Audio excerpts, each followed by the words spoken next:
Hearing of the Joint Standing Committee on Electoral Matters for the inquiry into the 2025 federal election. In accordance with the committee's resolution of 4th of August 2025, this hearing will be broadcast on the Parliament's website, and the proof of official transcripts of proceedings will be published on the Parliament's website.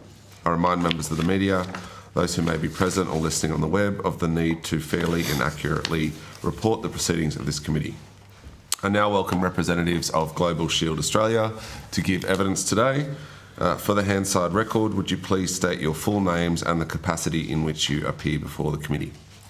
Thank you, Chair. My name's Devon Whittle and I am the Australia Director of Global Shield Australia. And Ramtin Sapaspor, Director of Policy for Global Shield.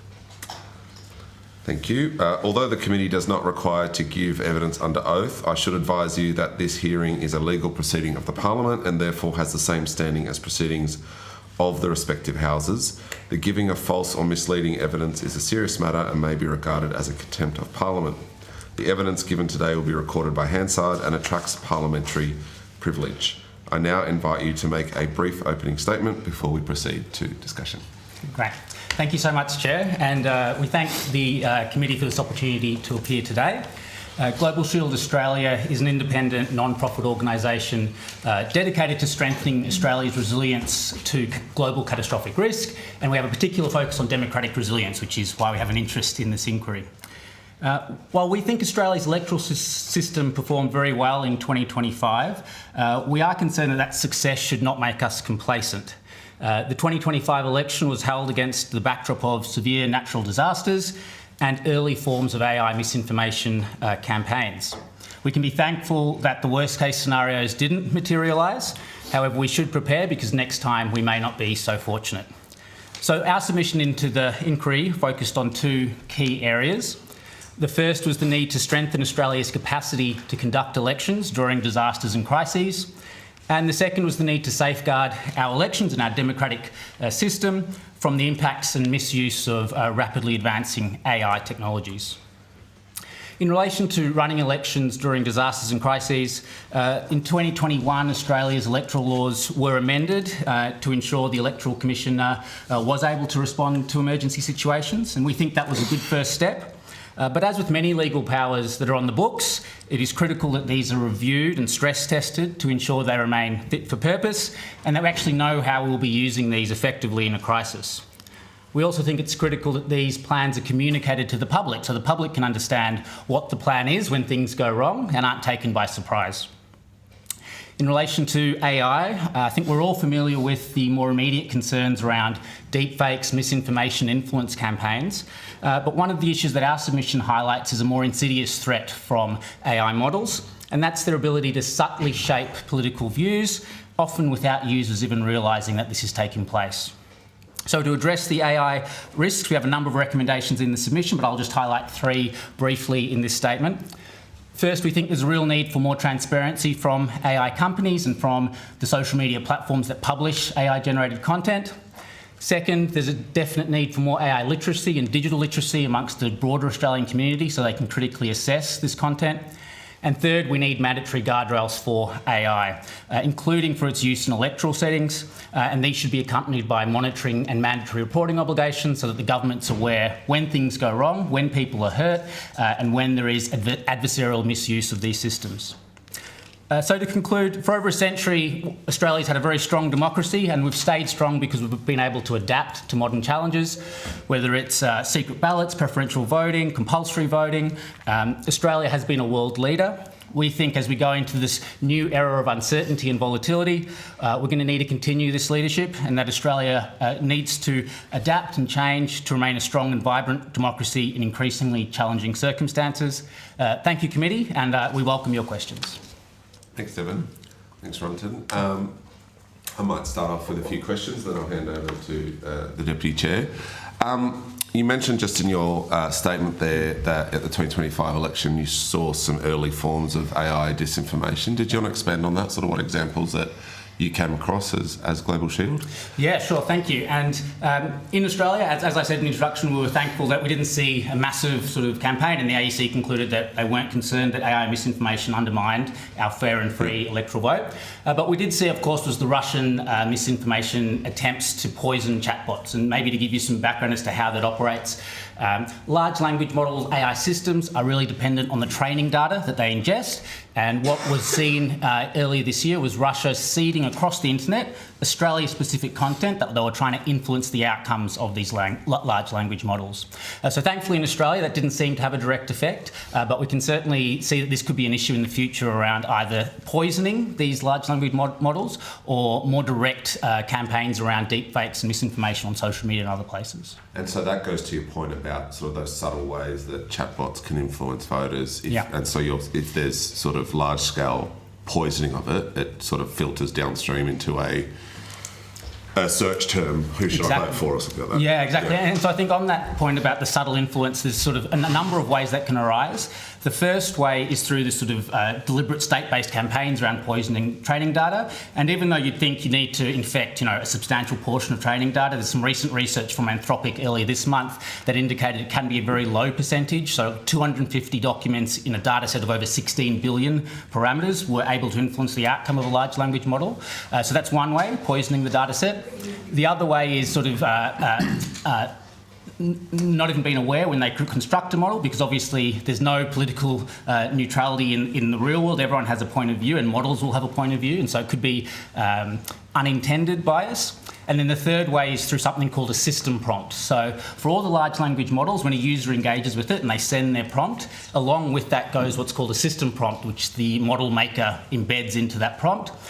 We saw earlier this year that slight changes to system prompts can have actually large output changes for the model. So you may be aware of Grok, which earlier this year was starting to generate some very offensive material through its online responses. And that was linked partly to changes to the system prompt, which influenced its output. So how do you propose the AEC or the Australian government regulate that? You've suggested some guardrails. How does that work when these large language models are often based in other jurisdictions and beyond our reach? Yeah, so and this is a great question that comes up a lot in our conversations, particularly in Australia. If people say we're just a middle power, we're not Silicon Valley, etc. So I think there's a number of ways to address that. The first is we're not alone. So other countries are moving. California's moving, which is where these companies are based. The EU's obviously moved. Malaysia and Vietnam are moving to put in place measures. India recently announced... In what way? So how are they moving? Yeah, so Malaysia and Vietnam earlier this month released draft legislation modelled on the EU AI Act, which included sort of regulations around high-risk systems and transparency. So we see in our own region countries moving. India earlier this month also released a bill around deepfakes and labelling on social media to require companies to put provenance labels on this material. So the first point I'd make is we're not alone, and when we work with international partners, we can create that common base to attack this problem. The second point I'd make is there are measures that we can put in place that will directly benefit Australians now, even if the companies aren't located in Australia. So we're thinking about things like transparency as a bare minimum. So knowing what is going into these models, having them disclose what safety measures they put in place is a good first step, because then we can evaluate, well, are these being effective? Are you doing enough? So those are two early ideas for Australia, and there's some other ideas we have in our submission as well around more generally the AI regulatory space. The AEC have stated that it has limited powers to investigate or take action if a person or a group seeks to disrupt an election using AI. Are you aware of powers that other electoral commissions have across the world? Like what powers are you proposing the AEC have? Yeah, so, and this is one of the points we're trying to embed in our submission, maybe it wasn't as clear as it could be, but was that this isn't just an AEC issue, right? Yeah, and so the AEC has a critical role, and it performed, as it always does, excellently. In a previous life as a public servant, I worked with the AEC on some electoral matters in PNG, and they're an amazing institution, right? But we can't expect them to do it all. And so, particularly in this issue of the subtle manipulation of models, this may not be an AEC issue. This is more an issue of the regulation of those models and making them transparent and making sure we have monitoring and reporting around it so that we know what's happening and that users can say, all I talked to this model and it gave me this very strange answer around, some conspiracy theory, or it said that I can't vote. There needs to be a way for people to be able to communicate that into government. Yeah. So, in direct answer to your question, this may not be that the AEC needs new powers, although it may in some other areas, but we think we need to have DISA and other institutions put in place the mandatory guardrails around how AI is developed and deployed in Australia. Right, okay. Just one last question from me before we go to others. So in the AEC submission, they identified that there were 130 new single or limited issues motivated groups or individuals. So sort of new entrants into the space.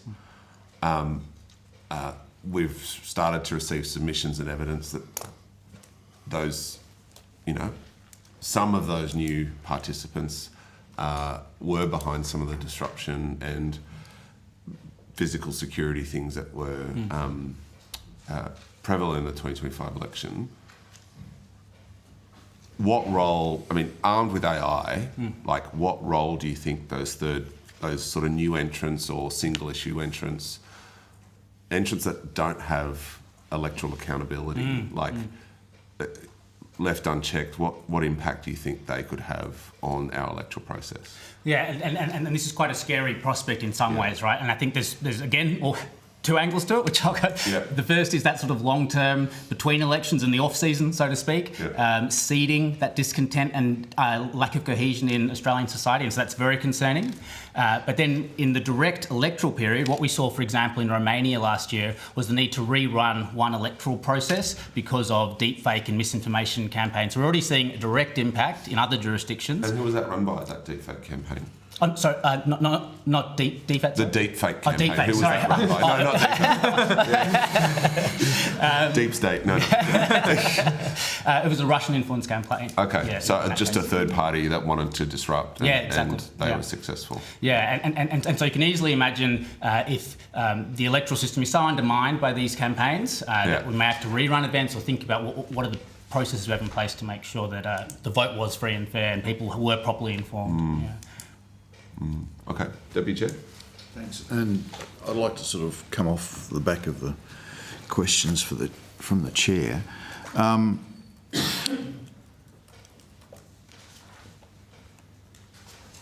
Your evidence so far focuses very much on the large language models and the chatbots. But what about the utilisation of images, for example, which can be very, very powerful?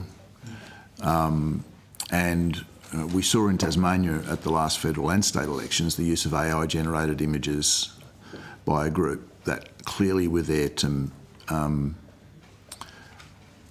create a perception of something that actually hadn't happened. So how do you deal with those particular circumstances where, in my view, it did move the community and the election, and that was related to the salmon industry, where there was some advertisements created by anti-salmon groups that utilised AI images, clearly not real. They were even carried by major newspapers. How do we deal with those things? Because they are going to become more of a reality, but how do we also do that so that legitimate campaign tools can be operated properly? Yeah, and that's the key difficulty in this space, I think, that we don't want to regulate in a way that impinges upon the freedom of political communication and, prevents people from engaging in legitimate political discourse, right? And so from our perspective, there are probably three elements to how Australia should be responding to that issue. The first is at the AI model level. So some of the more responsible AI model developers put in place restrictions on their model, particularly during electoral periods, to prevent the generation of content using political figures or political issues. So when you ask Gemini to generate an image, it'll say to you, sorry, I can't do that. It goes against my terms of service or my prompt. So that's one method, making sure that at the model level, these things are being appropriately controlled. The second way is through transparency, as I said, so making sure that when these things are on social media, the social media companies are labelling them, or that there's embedded watermarking, so it's very clear for mainstream media that, no, you don't just copy and paste this image, this is an AI-generated image, don't spread it further. And then the third way is the digital literacy issues. So when people are engaging with this content online, we do need to ensure that they're able to engage in a sophisticated way.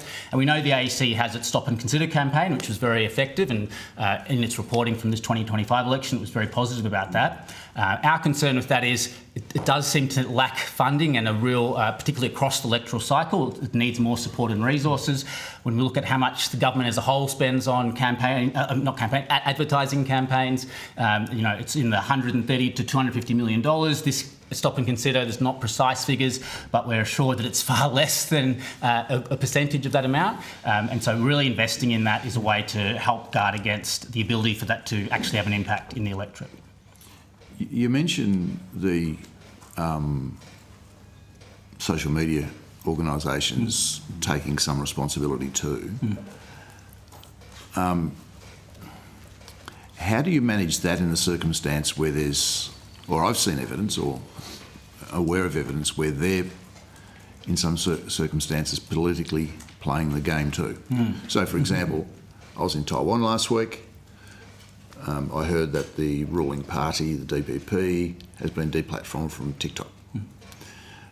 So how do we manage that sort of thing in our environment jurisdiction? Yeah, and that goes back to the point about not wanting the government to be involved in what is legitimate political communication, right? Which is why on the social media side, what we proposed was more around the labelling and provenance issue, so you can identify that it's not real content rather than trying to judge the political salience or reality behind it. In other systems such as Canada, there is similar to our Electoral Integrity Task Force, which I know you're talking to later today, they have a protocol around their elections where a group of public servants and senior officers are able to evaluate campaigns as they happen and decide if the government needs to issue a formal response to it. That might be another method to consider around how much we engage. And I should say on the Canadian model, what is attractive about it is the level of transparency we see in Canada. So after the election, you have very detailed reports from this protocol group that they've set up, along with what's called the Security Intelligence Task Force on the election, and they also have a very fulsome report. This is a bit off your question, sorry, but maybe just to finish this point. What we've examined in Australia is we do have a lot of great reporting from the AEC, and its report on the 2025 election was quite good. It is a little bit backwards looking and focused on what happened in the election, which makes sense, that's what it's meant to do. But for example, if you compare the 2022 AEC report and the 2025, in 2022 the issues were COVID, a bit of misinformation, disinformation concerns, etc. In this report, there's a little bit of that, but certainly not a focus of, well, how did we succeed, how did we respond? There were a lot of other issues they were talking about. So being able to have a more fulsome public reporting around this and disclosure of what the government's doing, I think would help to increase the confidence in our responses. Last question. Yeah, sure. Yeah, that's fine. In terms of public literacy with respect to this, I mean, a lot of information that is published is almost focused at making an impression at a glance. So how do we, as a part of our broader processes, deal with those sides of things so that people will understand or see in that glance, and there's a recognition of that from the community, with respect to these, with the use of the technology? Yeah, so I think one of the most effective ways that we've seen, and this from the AEC as well, we've heard that it's called pre-bunking, so pre-exposure of people to misleading content and what it looks like and the sort of themes that these groups will try to drive is often a really effective way to make people stop and think when they see the real thing. Yeah. So if you've warned people, look at this image, and this is sort of a typical example of a misinformation campaign, it's going to try to make you angry, it's going to try to make you disaffected, it's going to try to make you worried about other groups of people. So then it's flagged in their mind that when they see a real piece of misinformation on social media, they can think, well, is this real? How much should I trust this? Because I've seen this in the past and know that this can be a dangerous area to be looking at. Thanks, Jen. Senator? Yeah, thank you. Changing slightly towards climate, the impacts of climate. Based on your research, how exposed do you think Australia is to climate risks, climate disruption affecting our elections? For example, bushfire, cyclone. How ready are we to manage elections in those circumstances? I'll pass over to my colleague, Rumton. Yeah. I think overall, I think the 2025 election was an example.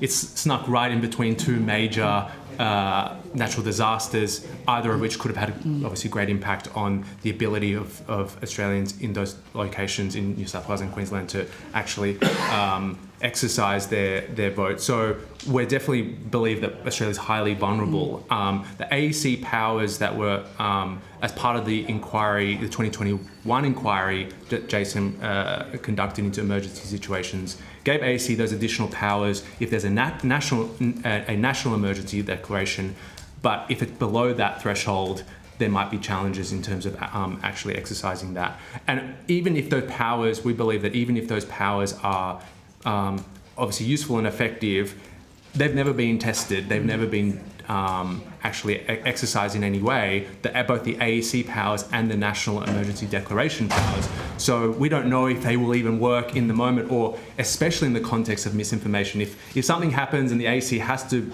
pull that trigger with justification and with the full process, there's, how people get access to that information, how they interpret that information could be how those things come together is going to be a real problem. And our view is, or at least it's not clear if the government has sort of mapped that out, planned that out, and is ready to deliver on that, and the nation is ready to accept that.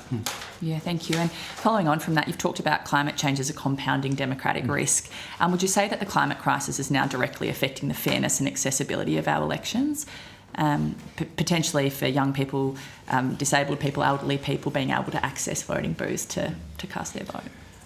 And yeah, this is a great question that sort of goes to a broader point about the global threats that we face: climate change, geopolitical tensions, artificial intelligence, is as a compounding effect having on our sort of democratic processes and safeguards in general, not just in elections. How does the Australian people engage and participate in the political and policy making processes? How are they able to raise their voices? How are they able to form groups and communities and communicate, especially with information sort of bifurcating people get into their subgroups, and they feed themselves the sort of information that that they believe in. And so I think we're seeing climate change and other global threats making Australians more insular in some ways, and not allowing us to have a more productive national conversation. So even in sort of outside of the electoral context, just in a broader democratic context,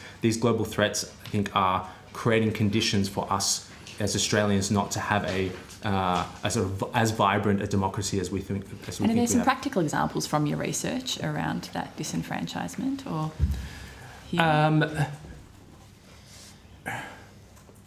I need to come back on that. Yeah, off that's the top of my fine. head. Yes. Just, I've got lots of questions, but I probably will do one more because I know that we're getting low on time. I could have you here all day. Yeah. Has Global Shield looked at how other countries are adapting their electoral systems to account for climate change, and are there lessons that we could be taking from them to build resilience? We haven't specifically, but we can also come back on that as well to give a better response. Yeah. Okay, great. Thanks, Senator. We've got Mr. Newman online. If you had any questions. Raise the issue of below the threshold you mentioned before.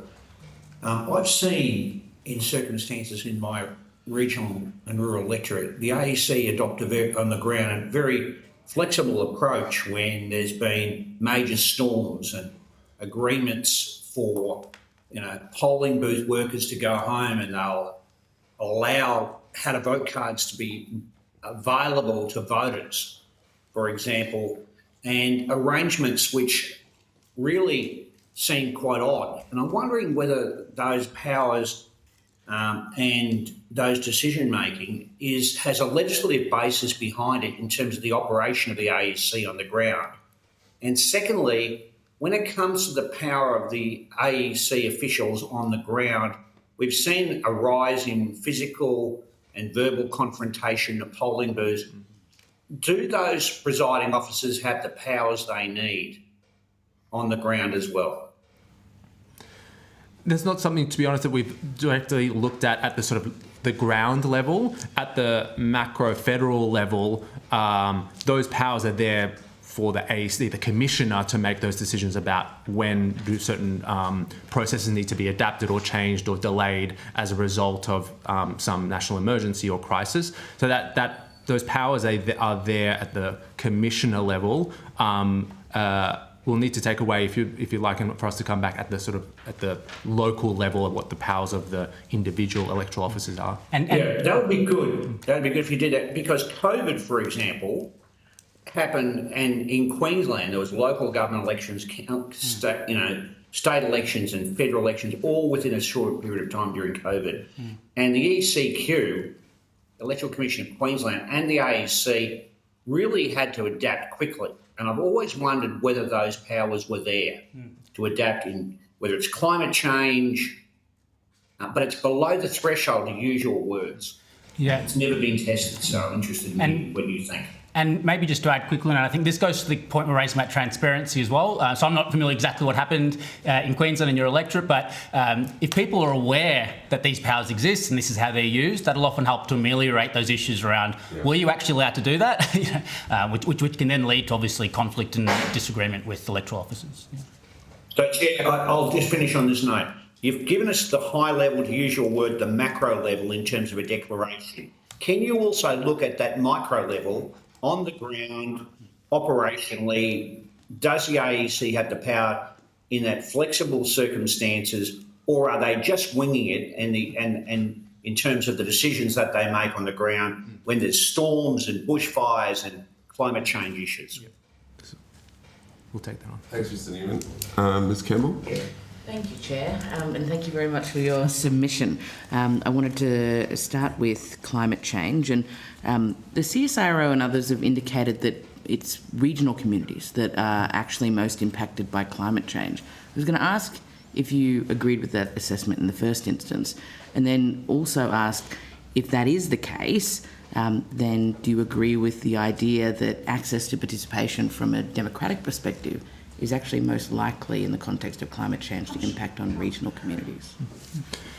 I think our sort of view would be that the impacts of climate change, it's hard to determine who gets impacted more or less, but it's definitely uneven. So certain regional communities will be more greatly impacted when they have lack of access to certain services or emergency services, particularly in a natural disaster. But at the same time, cities have been greatly impacted by the cyclones and flooding and those sorts of aspects as well. And often the challenge becomes the emergency response needs to be tailored, obviously, to the location that it's at. And so a response in an urban environment is very different, especially if there needs to be mass delivery of food or water or fuel. That's a very different proposition to the impact in the regional communities. And more generally, regional communities also do get impacted due to, that's where, where the infrastructure might not be there, where the services might not be available in the cities as well. So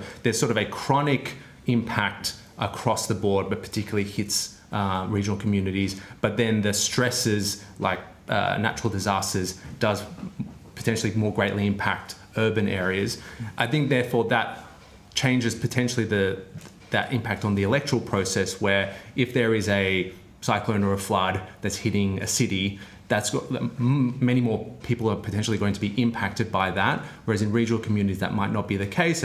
But how do we manage sort of postal votes or other mechanisms that can be used that might be less of an issue, or at least a different issue in a regional community? So I don't want to say one gets more or less, but just that it is a different proposition at a chronic and stressor level about how do we handle climate change specifically and its impact on elections depending on the location. And maybe just to add to that, another focus that we work on is security of critical infrastructure. So we engage with Home Affairs and those processes. And I think this goes to, as we saw recently for regional communities, this is a key issue. What critical infrastructure is there and how it will respond in a natural crisis caused by climate change or other issues? Do we have the right risk management in place, and are the critical infrastructure operators and owners focused on the difference between regional and city areas? Because when a crisis hits a city, there's often a bunch of infrastructure that can come into place to help it respond. Perhaps in regional areas that won't always be the case, and so we need to make sure that we have backups, governments there to support where the private sector isn't really responding appropriately. I'm from Queensland, so it's difficult to get mail into certain remote areas of FNQ at the best of times, let alone when they might be cut off. Yeah. And so I guess I was wondering whether you could talk a little bit about the impact of climate change in regional communities through a democratic lens, but in terms of the actual practical ways that you would resolve it, it seems more challenging in terms of the tactical. How do you get people to have a vote on the ground? And I'll briefly, I'm sort of noting time. Briefly, we've got Ms. Ryan and Ms. Mulholland. I'll sort of briefly mention that, but the flip side of the technological impacts in terms of the harms that we've been talking about, the flip side of that is the accessibility that it might provide. So there might be technological solutions to improving democratic participation and electoral processes as a way to mitigate the fact that physically there might be challenges in getting to certain populations during an electoral period. So we want to see technology might be part of the solution set, although we've been mostly talking about technology as part of the problem as well. Last question. So in 2020, COVID happened, and for us in Queensland, we had a number of elections falling sort of right into that really challenging period. There wasn't a roadmap for that. Who has one globally? Who does it best in the world in terms of actual response when there is an external factor? Specifically in the context of elections, or just in general? In the context of elections, and particularly climate change, but any other external event. There are certain countries that those countries that are almost on the front line of democratic resilience are the ones that we can look to. So Taiwan was a good example, particularly in the context of elections and information campaigns. The Nordics, particularly Finland, and Germany have digital literacy and civic literacy programs and campaigns. The Baltics as well, they're effectively on the front line as well in a NATO context. So those countries are doing particularly well. The Strengthening Democracy Task Force report that Department of Home Affairs put out last year dedicated quite a good sort of overview of what other countries are doing. In fact, that was our sort of concern with that report. It didn't go to the next level and say, okay, what are those lessons can we learn from other countries? What specifically should we do here? But there's no sort of one country that's doing everything right, but there are pockets of activity on misinformation, in a foreign influence campaign, in a COVID context. We can pick up lessons from different countries. And also to add to that, Australia has the Australian Government Crisis Management Framework, which is meant to set up the framework for how we respond to a range of crises and emergencies.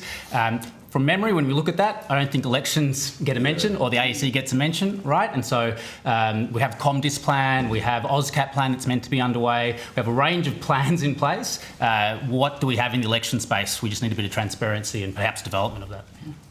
Thanks, Ms. Campbell. Ms. Ryan? Thank you. Can I ask you, is it your position that Australia might benefit from a compulsory form of civics education for young people? Certainly we think more needs to be done in schools, so through Australian schools. So this is a sort of a long-term process, and indeed with my local kids' school, it's grappling with generative AI generally and how we integrate it into our curriculums. And civics, yes, there needs to be an element of civics and digital literacy, as we said in our submission. The AEC obviously does a great job with its learning centre here in Canberra and its campaigns around the election. But as we said earlier, we think far more can be resourced into those efforts to make sure that Australians are getting that education around this issue. Yeah. And one question, if I may. Do you have a position on the voting age and whether or not it should be lowered? No, that's not really part of what we look at. So. Thank you. Thanks, Ms. Ryan. Ms. Mulholland?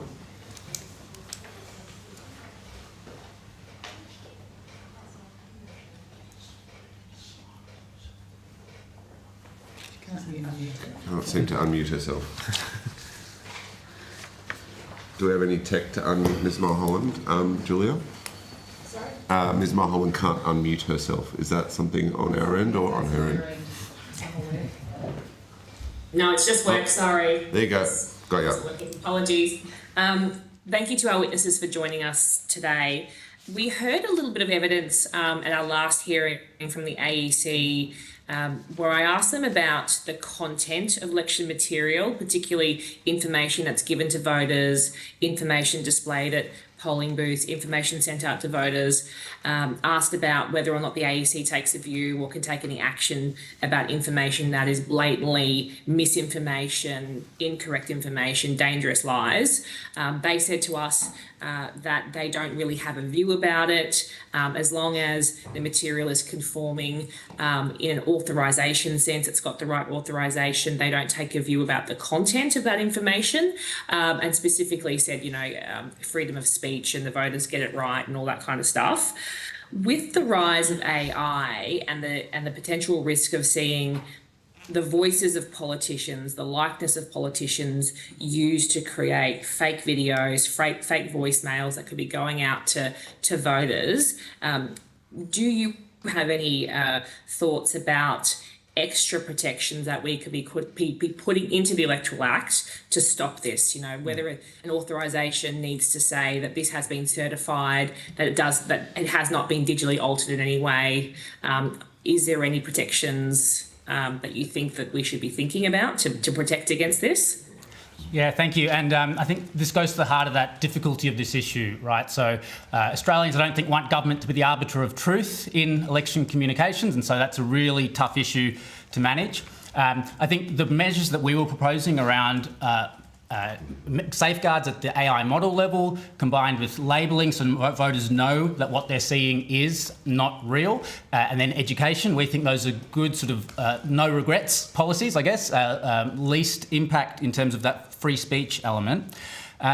The other thing I would say is that a former AEC Electoral Commissioner, Rogers, he referred to AI creating volume, velocity and a question of veracity around election communications. And those are the sort of issues that we need to grapple with. The measures we proposed would both help with the volume and the veracity around it, because by volume I mean by stopping the models from producing this material, you're going to get rid of those low-hanging fruit people who just want to create trouble.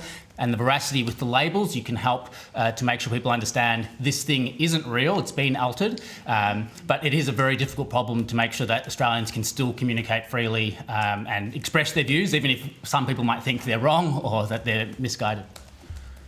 When you Chair, when you say labelling, how would that operate in practice? Because if it's not required of a political party or a candidate to do it, they're probably not going to do it unless, how are we going to label it? How are we going to require people to label it? Yeah, so there are two elements to labelling in our submission. The first is around explicit labelling, particularly on social media platforms. We think that's an easy, low-hanging fruit way to attack this problem. So if you go on, for example, X at the moment, you'll often see community notes attached to certain posts, which give you some context around what that post says. In the past, Twitter had sort of alerts around issues around veracity around issues. What we're proposing is not around veracity, but more around the provenance of the material. So that's the first way. Explicit content labellings online is a potential option. The other way is for the models to embed what's called provenance signals within the material they generate. So when a model generates an image or a video, it's possible for them to put in invisible signals within that content so that when an investigator, a regulator or a media source downloads that image, it can then run it through a system and say, actually, no, this has been flagged as AI-generated material. So that's an invisible signal which will help for regulators and mainstream media to be able to engage with the material better. Thank you, Chair. Just quickly, just to follow up on that. So, how, in all fairness, how do you practically implement the restriction of this type of material in the last 24, 48 hours of an election cycle when people are most engaged around intent to vote, and also at the same time most susceptible to being made impression of potentially misleading communications? Like, because there is a danger window whereby intervention by third party becomes very hard to execute purely because of a lack of time. Yeah, that's right. And I think maybe it's key to say that none of our proposals are silver bullets, right? So there are some issues that are very difficult and will take a lot more work to work out how to resolve. So what we're proposing, as I said before, is sort of low-hanging fruit that, you know, we should just be getting ahead with and implementing. It may not address all of the issues, including that last 24-hour window. There may be other measures that need to be considered, whether it's things like the Canadian protocol, where you have an authoritative statement from government when they see a particularly concerning misinformation campaign. And I think we do need to distinguish between sort of potentially state-backed or, you know, these large-scale sophisticated campaigns where obviously government needs to be coming out and saying, warning, this is happening, compared to maybe individuals, lone wolves, just having some fun online as they see it, but actually creating issues. And there maybe need to treat those in different ways. Thank you. Last question from me, and then we'll close. We've been asked to look at potential reforms to limit domestic and foreign interference. From your perspective, would you consider disinformation campaign enabled by AI as disrupting our electoral process? Would you consider a disinformation campaign using AI a disruption to our electoral process? Yes, 100%. And we've seen that in other countries already, as I referred to earlier. Yeah. Pretty clear cut. Thank you. I've just got to say some words before you go. Thank you for your attendance today. If you've been asked to provide any additional information, would you please forward it to the Secretariat by Friday the 14th of October 2025. You'll be sent a copy of the transcript of your evidence and will have an opportunity to request corrections to any transcription errors. Really appreciate your time, and would you be open to coming back or questions? It'll be November. 14th of November. We'll do our best. Yes, 14th of November, apologies. That's right. Yeah, we might ask you to come back if that's of interest. Yeah. Thank you. Cool. Thank you. Thank you so much, Chair and Committee. Really appreciate it. Thank you. Professor Rubenstein?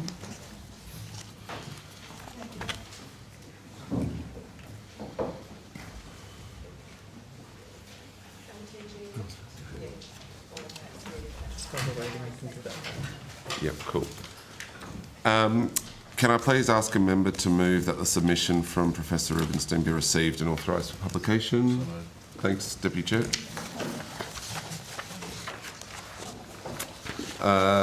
I now welcome Professor Kim Rubenstein to give evidence today. For the Hansard record, would you please state your full name and the capacity in which you appear before the committee? Thank you very much, Chair. My name is Kim Rubenstein, that is my full name. And I'm appearing in my own capacity as a Professor of Constitutional Law and Citizenship Law, as a former candidate for the Senate for the ACT, and also in my experience assisting two people consider running as a job share candidate in the 2025 election. Thank you. Although the committee does not require you to give evidence under oath, I should advise you that this hearing is a legal proceeding of the Parliament and therefore has the same standing as proceedings of the respective houses. The giving of false or misleading evidence is a serious matter and may be regarded as a contempt of Parliament. The evidence given today will be recorded by Hansard and attracts parliamentary privilege. Ms Rubenstein, I now invite you to make a brief opening statement before we proceed to discussion. Thank you very much, Chair, and thank you to the committee for all of its work on a really significant piece of legislation. The Electoral Act is really core to our democracy and represents the expression of the constitutional requirements of Section 7 and 24 of the Constitution, of each of you to be directly chosen by the people and each of you to fulfill your responsibilities to the people. And that's probably a core aspect of everything that this committee does and my comments to you this morning. I thought what I would do is give you a few personal experiences from my own time as a candidate that speak to the increase of aggressive conduct and deliberate obstruction and intimidating behaviour towards voters and political participants in assisting you probably in matters that you are all very well aware of as candidates yourself. But from my own experience as a Jewish woman and as a candidate in the 2022 election, and having been counselled before I even considered running to be thoughtful about the fact that on both of those levels, being a Jewish Australian and being a woman may attract intense scrutiny, not scrutiny in the sense of appropriate scrutiny in relation to my policy platform, but rather perhaps potential harassment and treatment based on my identity rather than on the policies that I was proposing. And I would actually say in a very positive way that those warnings were not played out or amplified in the way that people had warned me. I mean, I was always very conscious. There was one incident that did occur, and after that incident I did ensure that whenever I was out in public I always had someone with me, and that was in the lead up to during the actual campaign, that we had many call flutes along the various parkways, the Tuggeranong Parkway, and sorry, I turned that off, but I heard it buzzing. Someone had not just got a spray can and put some offensive paint on it, but had actually been at home and printed out a couple of very anti-Semitic slogans and had pasted them on the call flutes. And whilst that was very disappointing, it was within the ambit of what I had been told to anticipate. And what was actually positive was the intense outrage of everybody at the time. Each of the other candidates running were making public statements straight away that they were shocked that this happened in Canberra, that there was no appetite at all for anyone to be treated in this way. And so, you know, despite it actually happening, the outrage was, I felt, a reflection on the general public's lack of appetite for that sort of behaviour. And it was a non-Jewish person who pulled over to the side of the road and called our campaign office. So I would say from that experience to then compare it to the 2025 election as a very dramatically different environment. We saw, direct anti-Semitic activity that became, unfortunately, not acceptable, but a norm in practice. I have my own personal views in terms of the role of the Voice campaign and how that did unleash a lot of groups in society who had been on the fringe that became more normalised. And a good example of that would be at many of the No campaign rallies, there were people who identified as Nazis on the sidelines. And so I would say that that was a bit of the kindling that led to a dramatically changed environment for the 2025 election. And my my sense from that is that you are appropriately inquiring into how we manage that change, that the public sentiment that responded very appropriately to what I experienced in 2022 has changed. And that's a broader issue about social cohesion and the ways in which we disagree healthily rather than in a very vicious and personal way. And in many ways, in just listening to your questions to the earlier submission, I think a lot of what is at stake here and involves attention to the Electoral Act is a subset of a much broader civics and citizenship education strategy that is just so profoundly needed in Australia. I think the Voice referendum showed that. And if I could have sent to every voter my colleague James Blackwell and my 8-part podcast series, it's not just the vibe, it's the Constitution, some very basic, accessible material about our constitutional structure to be able to discriminate on what was disinformation from proper reflections on a very important question. In exactly the same way at each election, if our citizenry were more engaged, and Member Burnell, your point that some of them only really pay attention in the last 24 hours. So you're dealing with people who have immense power as voters, not necessarily being equipped sufficiently to truly be able to discriminate between the information that's being bombarded at them. Now, of course, in this committee, that's not something that you can do in and of itself in terms of recommendations, but it can build into the earlier review on civics and citizenship education, which I also made submissions on.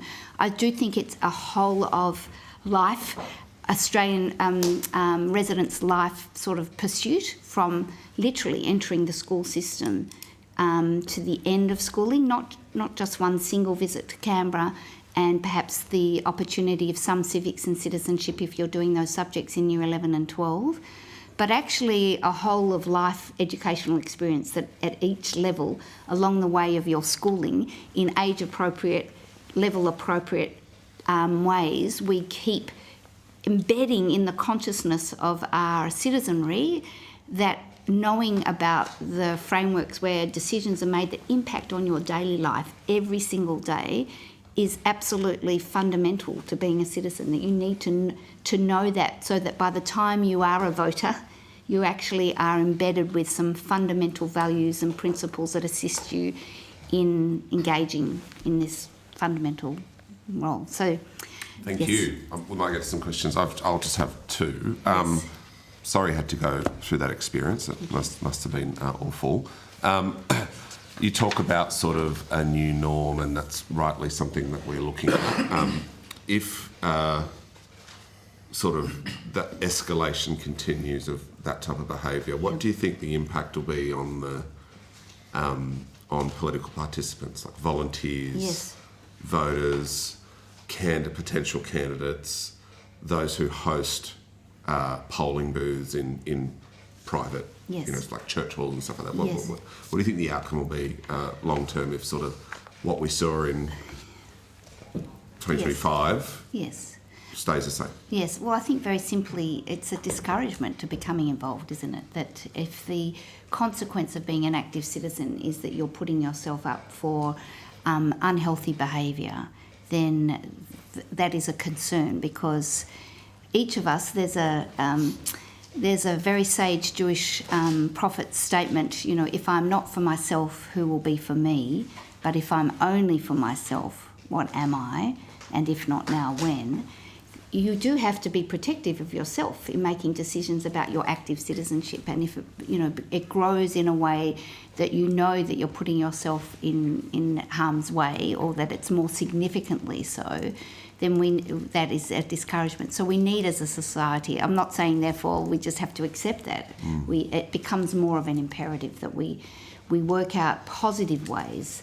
Not draconian ways, but positive ways to change that environment. And it is the balancing act between giving the Electoral Commission, certain powers and capacities to report matters to the police, or to, bring in immediate support, so that is deemed not acceptable. But I guess it's also encouraging the rest of the population who are not tolerating that to be able to voice their and feel comfortable in their resistance to that activity. Last question from me, noting time. Given Yes, I've got two other things I do want to... your expertise in the Constitution, Yes. What's your opinion on the permissibility of 3-year fixed terms?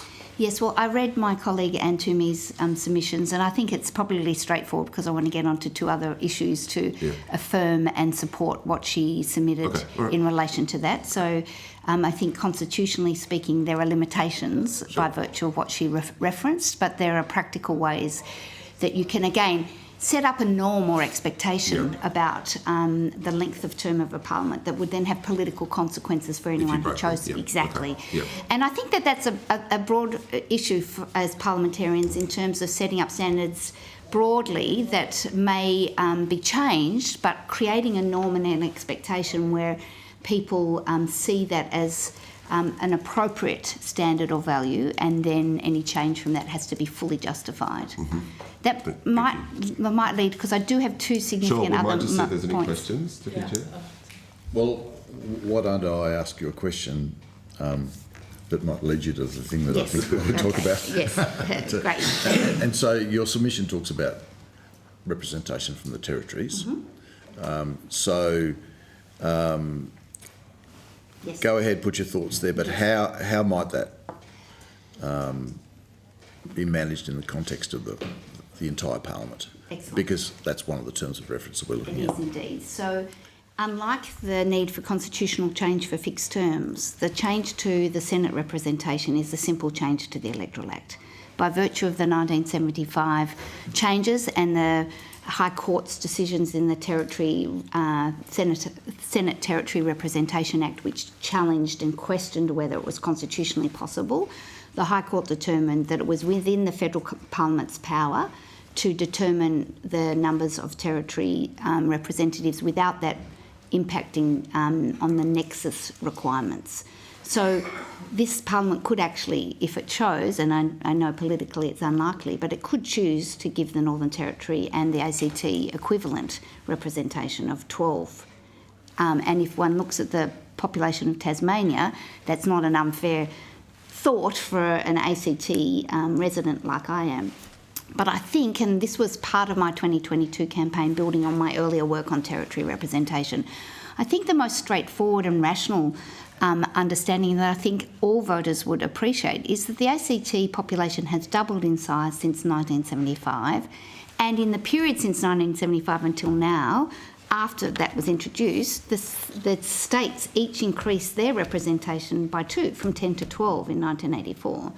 Whereas we've seen no change. So a very straightforward way of doing it, and I have a bill that I drafted for this purpose during that 2022 campaign, is just a simple amendment to 4 members at each election so that you double the number of territory senators, which would enhance the representation of the ACT residents and would go some step towards changing what is a very unequal democratic experience by choosing to come and live in the ACT from my home state, formerly in Dr. Ryan's electorate, moving to the ACT. I have diminished the amplification of my democracy just by choosing to live here. And it's not a bad choice because I love living in Canberra, but I do want to amplify for ACT a fairer representation. I am conscious, Senator, that the other recommendation from Senator Pocock and the Honourable Mr McMullen, is to also consider changing the terms to 6-year terms, so for it to align with the states in relation to those terms. And I certainly would not resist that. I think it's a bigger ask politically, but I think it's a fair ask and one that's rational because senators have a different role to play than the House, members of the House, as you all well know. And a 6-year term for a senator in a House of Review is an equivalent responsibility. And so for the ACT and Northern Territory senators, they're really treated like House of Reps in their political responsiveness in terms of each of the elections, even if it's more fixed ultimately. So I certainly would support that. But and I am aware for members of the Labor Party in this committee that the Labor Party did adopt it as a party platform, but it wasn't implemented for this election. But I think any changes to the Electoral Act, it's a simple further change that doesn't require much, in a legal or constitutional sense. Okay, so I was going to ask you about length of term. You've dealt with that. Thanks, Chair. Yep. Yes, thank you. Senator? Yeah, thank you. And again, also sorry for the experience that you endured during the election. Really sorry that you went through that. Yes, thank you. I was really interested to read about your job sharing proposition, and I'm really curious to hear whether in your professional or personal capacity, if you have other ideas around how we might improve the diversity of Parliament and make the job, I suppose, more suitable for people who have caring responsibilities, disabilities, and who might be impacted from, 1, running as a candidate, and 2, being a politician. So I think my motivation here is very much grounded in that constitutional understanding of representative democracy and the need for Parliament to represent the people. That's that opening statement in relation to that link back to the people.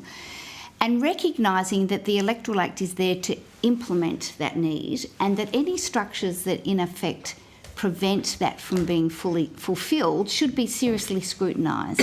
And so let me start with the job sharing because, of course, and I think the legal advisor for the Electoral Commission is in the room, so I don't mean to have my back to you in discussing this, but in relation to what was the public statement of the AEC in relation to that not being within the AEC's interpretation of that of the Electoral Act, that is obviously open for question and analysis. Now there is currently a matter in the Federal Court which the AEC is a party to and is on hold.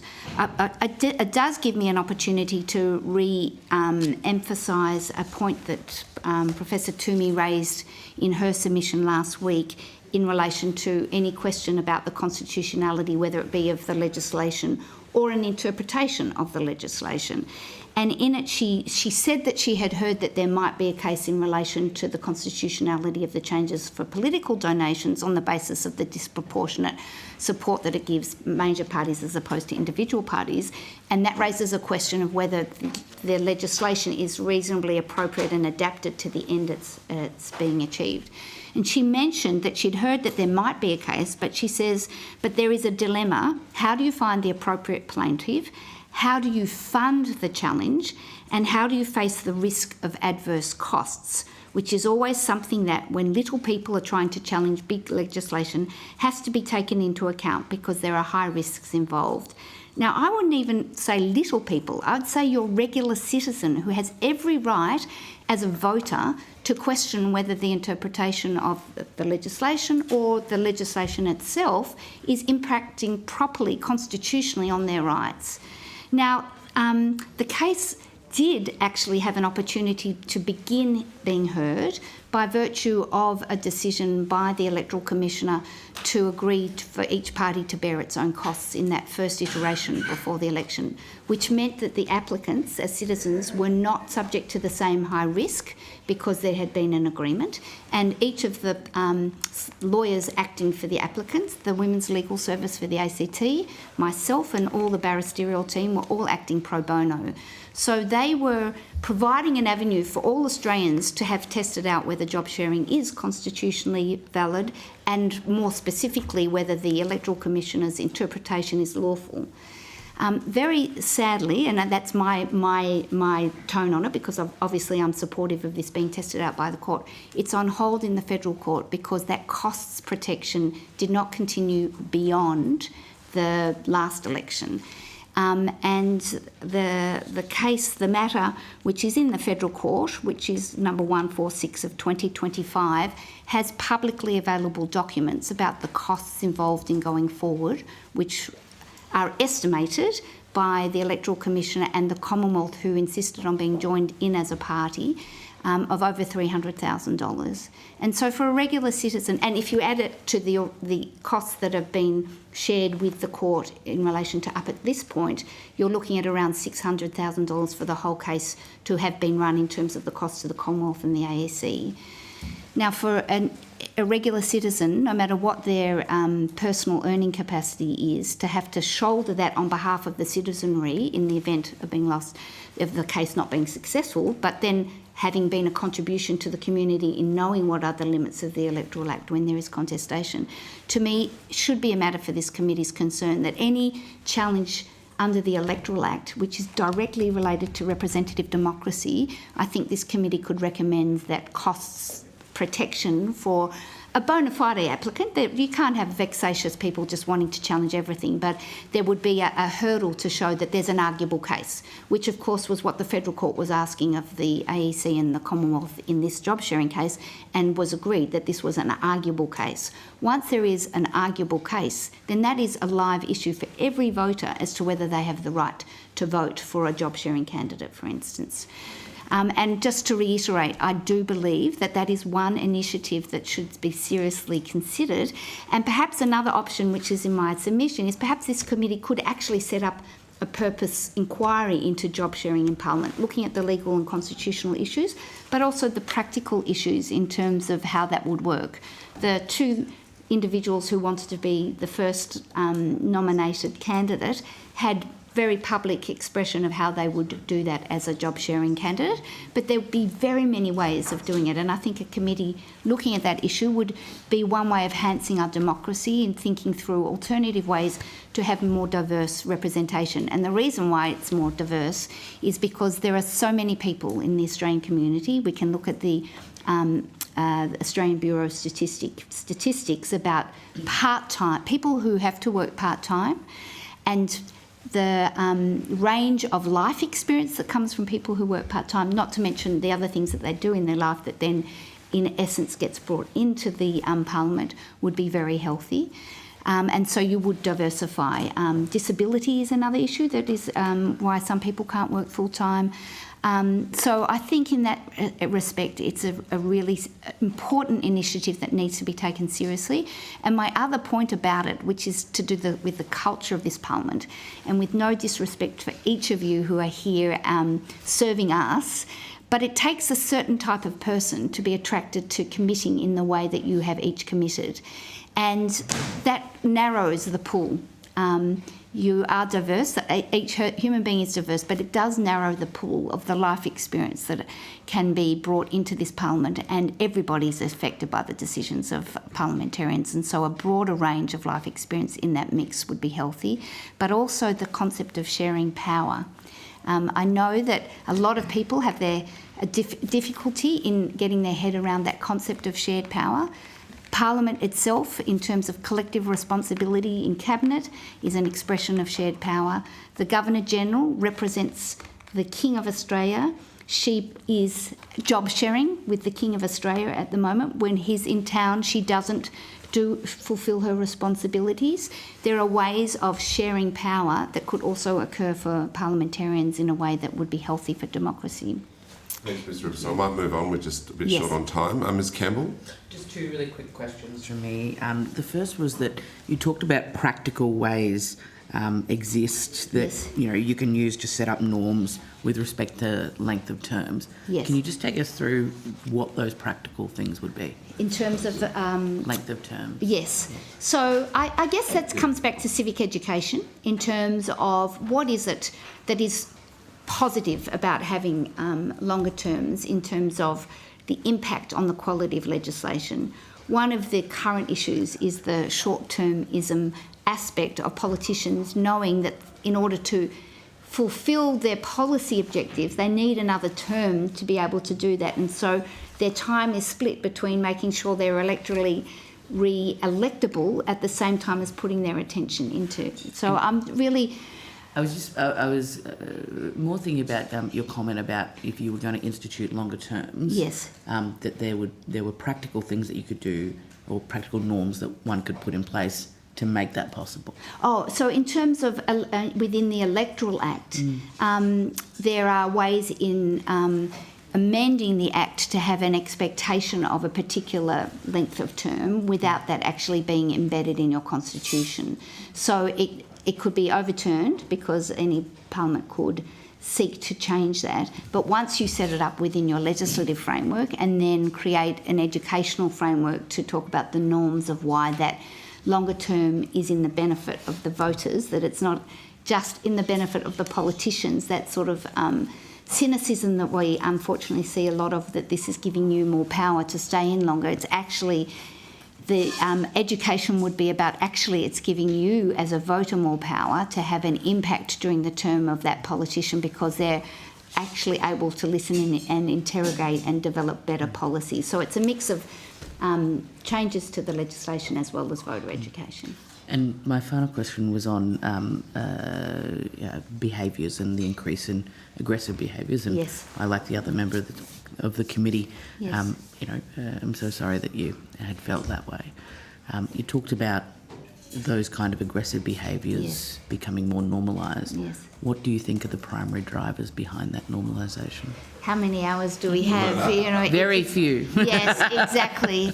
Look, I do think partisanship and an intense partisanship has been amplified through a range of factors. I do think that the manner and the conduct of the constitutional referendum was unhealthy. I think bipartisanship, this is my commentary, would have been something that should have been encouraged as a priority in support of Indigenous Australians' fair claim, in my view, to rectifying what is fundamentally a racist constitution, in the sense that the way it was set up was an exclusionary framework, and that debate then unleashed the fringes of society that have always existed. There are diverse views, but leadership is about setting up standards where those fringes are seen as fringes and not becoming the norm. So I think I think my real answer to all of this is really increased civic and citizenship education, so that that enhances people's standing, together with a lot more education around diversity being a positive to the Australian society. It's not a negative, and that we can learn to disagree in a way where we still respect the other person's right and place to be here, and participating in a way where we appreciate it, even if we disagree with what it is that they're seeking to propose. Now, they're very big questions, but I think that they are interrelated. And if we were to enhance civic and citizenship education in a way that is creative, you would build in that social inclusion aspect to that education. Thanks, Ms. Campbell. Ms. Rowan? Thank you. So can I just clarify, Professor Rubinstein, Yes. it's your position Yes. that it would be in the public interest Yes. for us to legislate Yes. a cost-sharing arrangement so that we can reasonably protect the democratic rights of individuals and small parties Yes. to challenge specific aspects of the Electoral Act Yes. in the public interest. Correct. Thank you. So that might include questions like job sharing, or Yes. it might include challenges to the electoral donations reform that were put through. Indeed, earlier because this it's so core. I mean, I think as a matter of all legislation that there's an element where the public interest should be encouraged to ensure that the Parliament is acting lawfully. But the Electoral Act is so core to every other piece of legislation. Who you get in there will determine who can then make the legislation that flows. That providing a framework where that can be healthfully challenged, not vexatiously, but when there are real matters of concern, that there is an avenue. If there is a party, you stay within the framework of our legal system where there has to be someone with standing, as this job sharing candidate had set up, so that there is a direct consequence from the decision of the court. We're not asking the court for an advisory opinion on the Electoral Act. There's a real matter. But if there is a real matter with an arguable case, then I think the Joint Standing Committee should endorse that the parties who bring that to the court should not bear the risk of the costs of the Commonwealth if they're unsuccessful. Seems fair. And could I ask you, I asked the same question to Professor Toomey. Yes. What's your opinion about whether or not the recent changes to electoral donation reforms potentially constitute a challenge to the right of political expression of Australians? I think there are serious questions in relation to that question because of that very clear disproportionate effect on different candidates, depending on whether you're a member of a party or whether you are an independent or smaller party. There is also a difference, of course, between incumbents and new nominees. So you can look at both myself and David Pocock at the 2022 election as new nominees. Now, we had to each individually, we were not in any way connected during the campaign, find our own resources, and it's on the public record in relation to Senator Pocock spending over $1 million.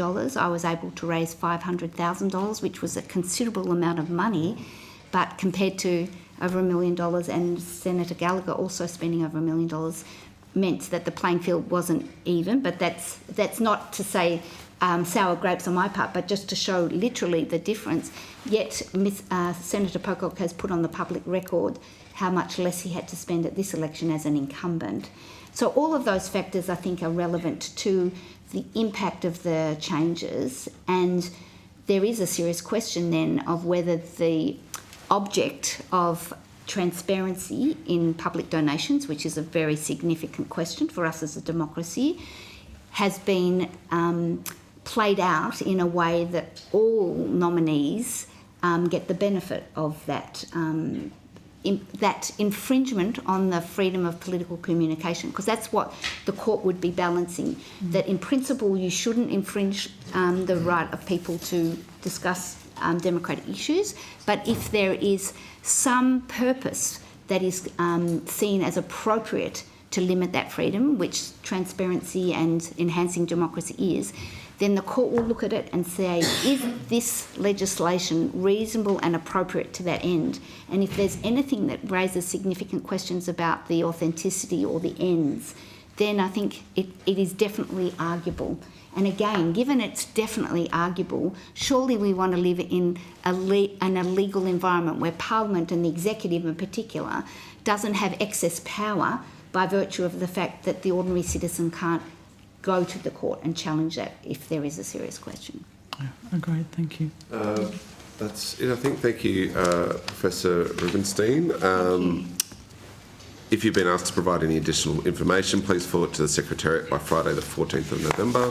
You'll be sent a copy of your transcript for evidence, and we'll have an opportunity to request corrections to any transcription errors.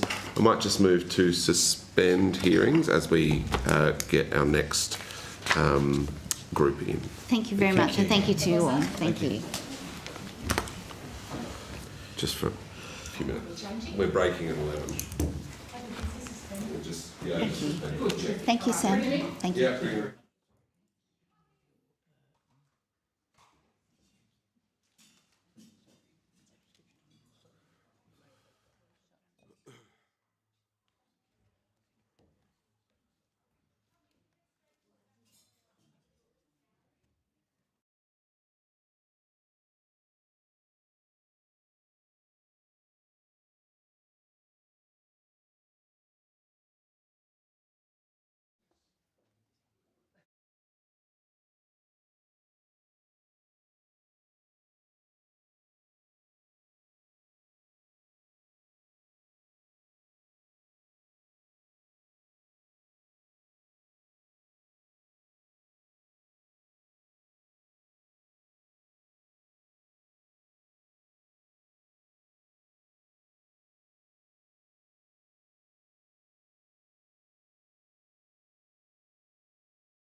All right, we will resume hearings at 10:16 a.m.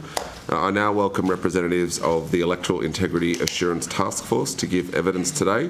For the Hansard, and we'll start from the left here and go across, would you please state your full name and the capacity in which you appear before the committee? Hi, I'm Julie Heckscher. I'm from the Department of Foreign Affairs and Trade. I am DFAT's representative on the IAT board.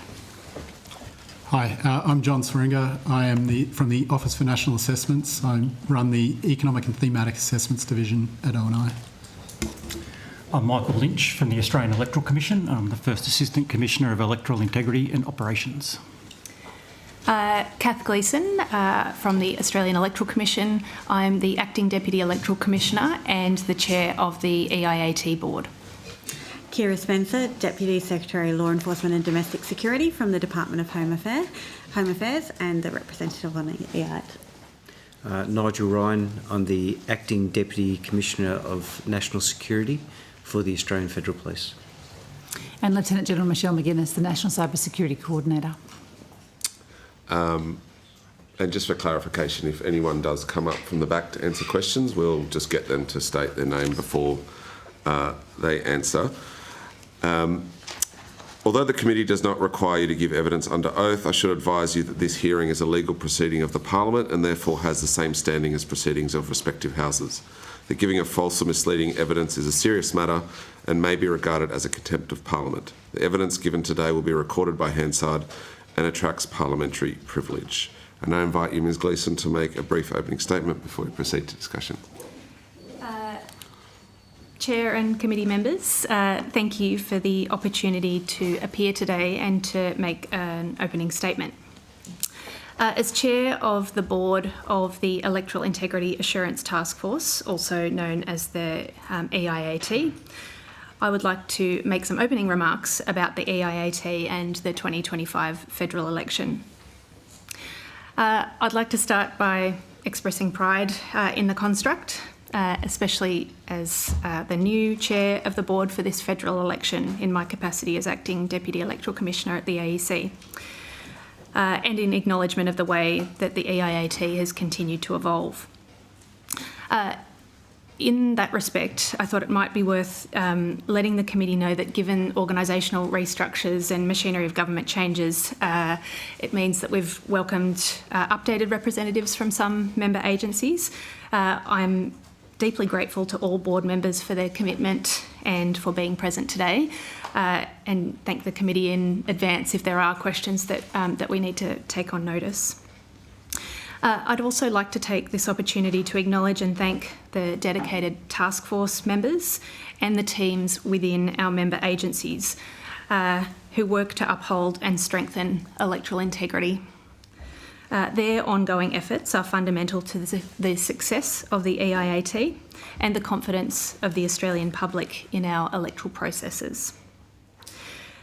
The EIAT was established in 2018, and since then it has been in place for every federal electoral event, including 3 federal elections, all federal by-elections in that period, and for the 2023 referendum. Upon request, we also provide assistance and advice to state and territory electoral commissions. Our purpose is to provide consolidated and coordinated information and advice to the Australian Electoral Commissioner on matters that may compromise the real or perceived integrity of a federal electoral event. Our focus is on assessing and remediating threats to the integrity of Australia's electoral systems and processes. These threats may be realised through cyber or physical security incidents, through foreign interference, or through the spread of mis- or disinformation about the electoral process. The EIAT provides a whole-of-government information sharing platform for its member agencies, which includes the national intelligence community, policy, operational and law enforcement agencies. The EIAT is comprised of an operationally focused task force that is governed by the EIAT board, with members representing the board here with you today. Importantly, each agency undertakes their work on the EIAT as part of their existing legislated remits.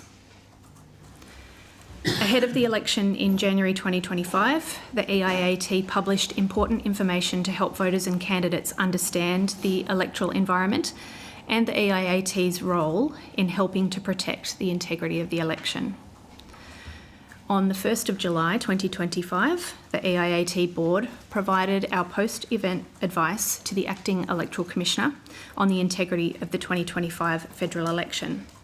And we were pleased to note that Electoral Integrity Assurance Task Force agencies did not identify any foreign interference or any other interference that compromised the delivery of the 2025 federal election and would undermine the confidence of the Australian people in the results of the election.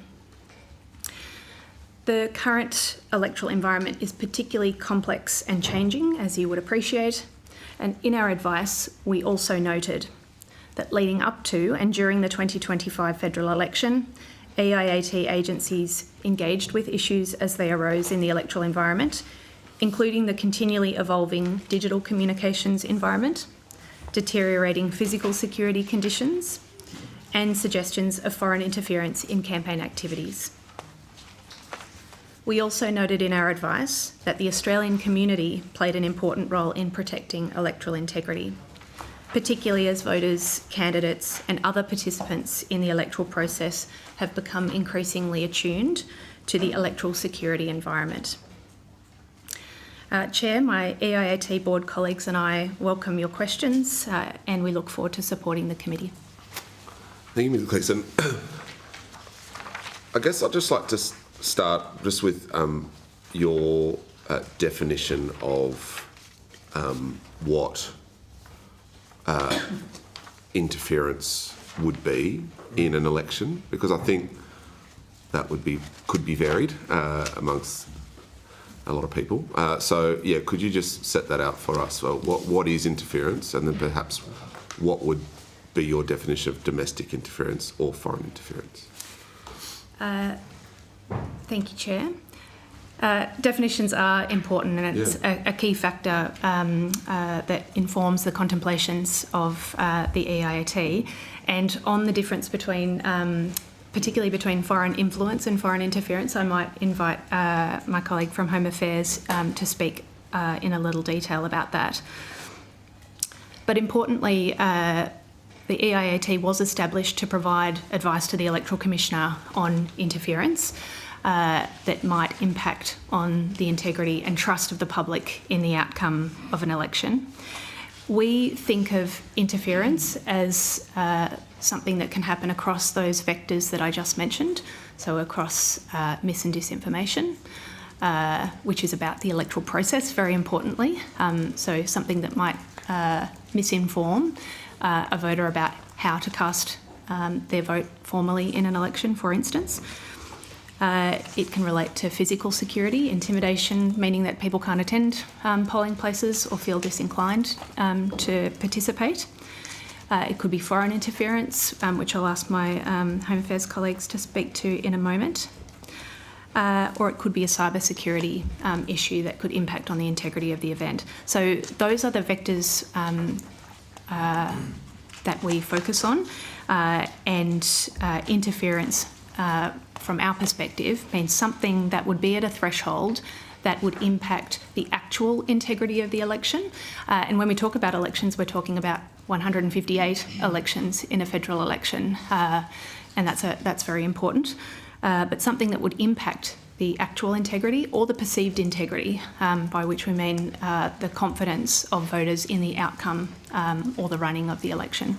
But I might pass to Home Affairs to speak a little more about foreign interference and the definition of that. Certainly, and there does remain confusion around foreign influence and foreign interference. So all governments, including the Australian government, seek to influence issues of importance to ourselves. And that can include diplomatic activities, political lobbying, communication activities, disbursements, and cultural diplomacy. So foreign influence activities aren't a concern in Australia when they're conducted in an open and transparent manner. So where it's conducted in a way that's respectful of our people, society and democratic systems, it can often contribute positively to democracy. The challenge and the difference with foreign interference is that it's activities carried out by or on behalf of or in active collaboration with a foreign power that involves a threat to a person or is hidden, dishonest, threatening or corrupting and intended to influence an individual's political rights or undermine Australia's national interests. So it's that covert piece. A country openly making statements about what should happen in Australia isn't foreign interference. It's the covert nature of what's being done. And that's a lot of the work that all the members of the board and the task force do, is around hardening the environment so that individuals in the community are aware of the threat, but are also aware of key parts of our democracy, including secret ballot and other aspects, so to prepare them to have greater resilience in terms of foreign interference. You mentioned there, Ms Gleeson, in terms of interference, the physical security, and you said if it were to a point where people cannot attend or are disinclined to participate. I'm not sure if you've had a chance to flick through each of our submissions that we've received and now public. It's pretty evident that there was behaviour at plenty of polling booths that have left Australians less likely or disinclined to participate in a manner of respects, be it as an electoral, as a candidate, we just heard from Professor Rubenstein, be it as a volunteer or as a voter. Did you receive any referrals or complaints of that nature? during the federal election?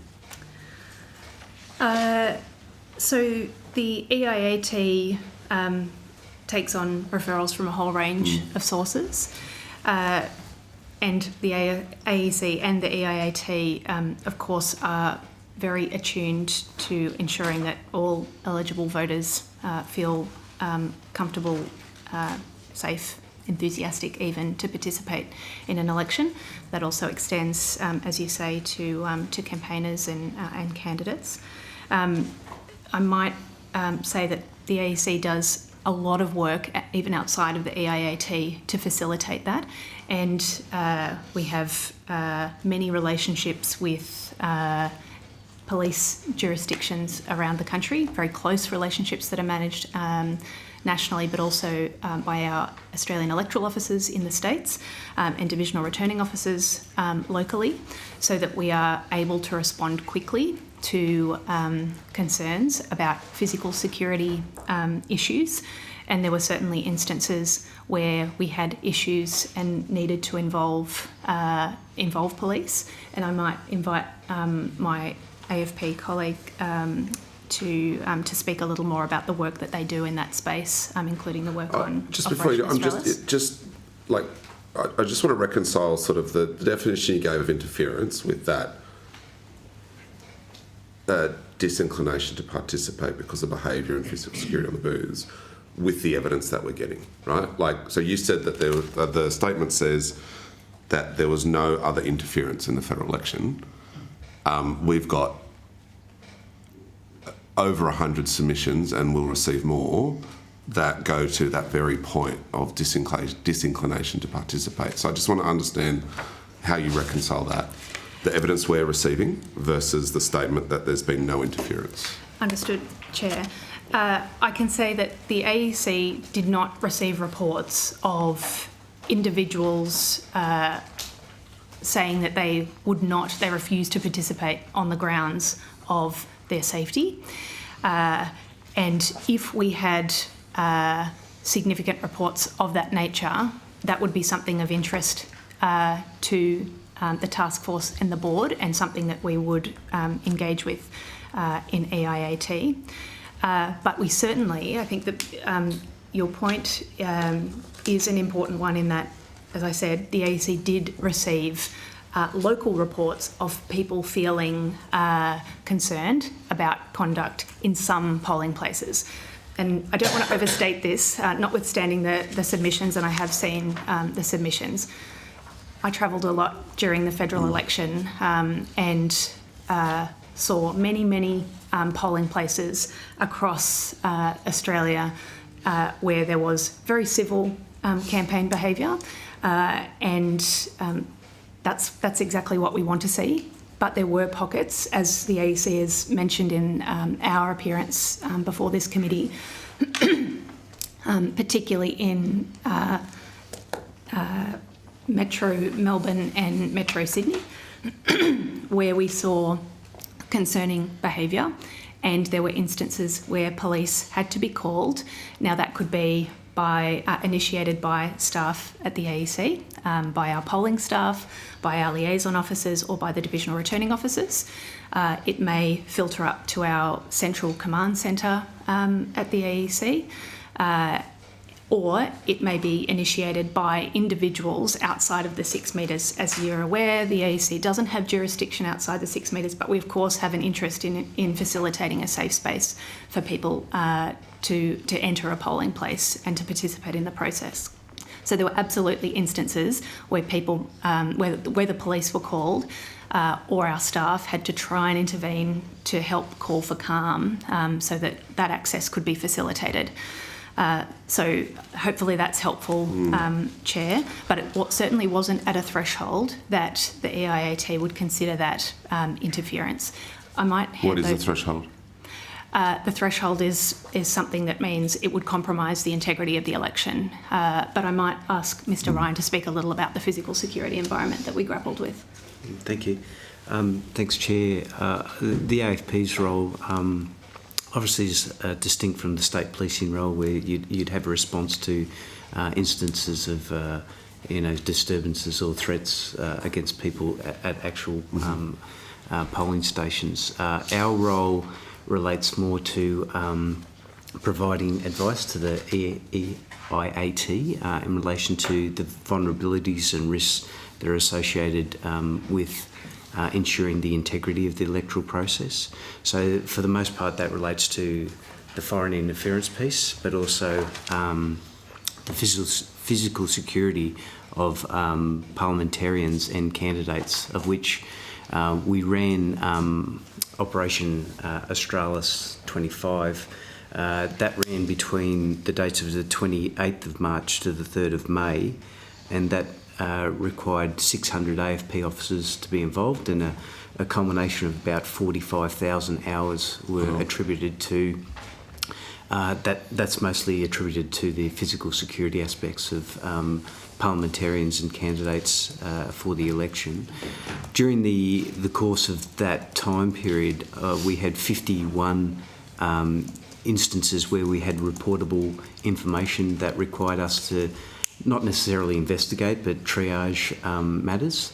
Of those 51 matters, there were 15 that were considered for investigation in relation to potential offences, and of those 15 there were 4 matters that resulted in people being charged in relation to mostly the threatening behaviour that related to the electoral process. So I guess that's a quick snapshot. I'm sure there'll be some questions on that. One last question from me before I go to the Deputy Chair. Ms Gleeson, you mentioned disinformation being considered interference, but with a pretty big qualifier about the electoral process. It's doing a lot of work there in that sentence. We've heard evidence from Global Shield this morning, and that sort of doesn't have that qualifier. It's just saying disinformation about electoral matters, they consider to be interference in the process. Why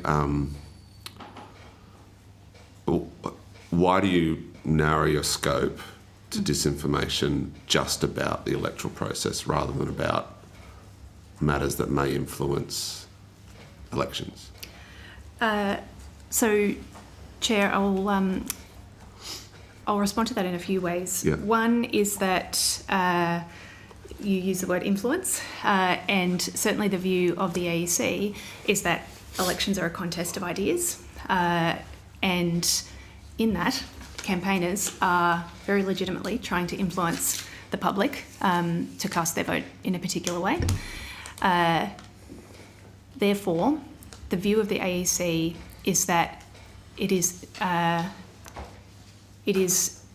not our role to be involved, and you've heard the Commissioner speak at this as recently as our last visit with this committee. It is not our role to be involved in truth in political advertising or in the content of that contest of ideas. However, where it is our role is to ensure that there is factual information available and that there is not mis and disinformation about the process of casting a vote. And you'd be aware that there is a section of the Electoral Act, and I'm just looking, I think I've got the Chief Legal Officer in the room here, section 329, that makes it an offence to impact the way that a vote is actually cast. So that is why we're focused on electoral process. We do a lot of pre-bunking work and preparatory activity at the AEC in the lead into an election to harden the electorate to mis and disinformation. And our view is that that work is really critical. We're evaluating the effectiveness of that work, and we do after every event, but we think that it is highly effective in supporting voters to think about the content that they're seeing about the electoral process. You would be aware that we run the Stop and Consider campaign. We ran that in multiple languages. And we run a disinformation register where we publish prominent disinformation about the electoral process. So we are absolutely in that lane, staying in that lane, and that is the lens that the EIAT use in contemplating mis and disinformation as a threat vector during the election. But does it ever cross a line? Like, can you foresee a situation, and there's a global example we heard in Romania I've read about, where disinformation led to a round of voting a fake image came up and it impacted the electoral process. So do you consider, would that fall under your current consideration if the same would happen here? Appreciate the nuance here, and I absolutely don't disagree that it's not always a very clear distinction. Now, this is a very fresh example that the EIAT board haven't yet discussed, but there was an example in the Irish presidential election just recently that probably goes to this. And I'm happy to invite the Chief Legal Officer to speak a little more about this if you wish. But that certainly, I think, touches on electoral process, that instance of mis and disinformation, because it relates to whether people turn out to cast their vote. So it's a very complex and dynamic information environment, Chair. The EIAT are really alert to that, and we have many experts from across the Commonwealth who are attuned to that. And monitoring international developments is a really key part of the work that we do outside of elections, because we continue to meet throughout the electoral cycle to monitor international developments. And that informs how we prepare for by-elections, but also for the next federal election as well. Deputy Chair. Thanks, Chair. Thank you all. In terms of the last election, how many referrals did the task force receive from the AEC? Thank you, Deputy Chair. If I may, I know we've got a bit of time. It might be useful to first just speak about how referrals work in the EIAT. The reporting vehicles and how someone comes into the system. Yes. You know, is there a many doors, one place process for people to, of course, access? Yes. So happy to speak. That's pertinent to where I was going. Of course. So the referral process is a really important part of how the EIAT construct operates and has done since 2018. EIAT are continually monitoring the electoral environment, and this is codified in the EIAT's governance documentation, and our terms of reference and other relevant documentation is publicly available as well. The EIAT meets throughout the electoral cycle, as I've just mentioned, but also at an increased cadence once the writs are issued. So the task force, the operational construct, meets daily and more regularly during polling. The board meets weekly and more regularly during polling, and we up that cadence very rapidly if it's necessary. As part of that monitoring that is done, task force members can make referrals, so they can come from within EIAT agencies, they can come from media reporting, from public commentary, and as you would be aware, we have a very prominent and comprehensive social media presence in the AEC. We'll sometimes get messages from the public. It could come from reporting into other mechanisms through task force agencies. So a whole range, so many doors to your point, Senator. Once that is identified, it's discussed in the task force setting, and the task force will complete what we call a severity impact assessment, which makes sure that the issue at hand is cast against the terms of reference for the EIAT and considered against those threat vectors and those thresholds that I spoke about. And then that is reported into the board. Meanwhile, the task force agencies will mobilise and monitor that issue very closely and keep the board updated.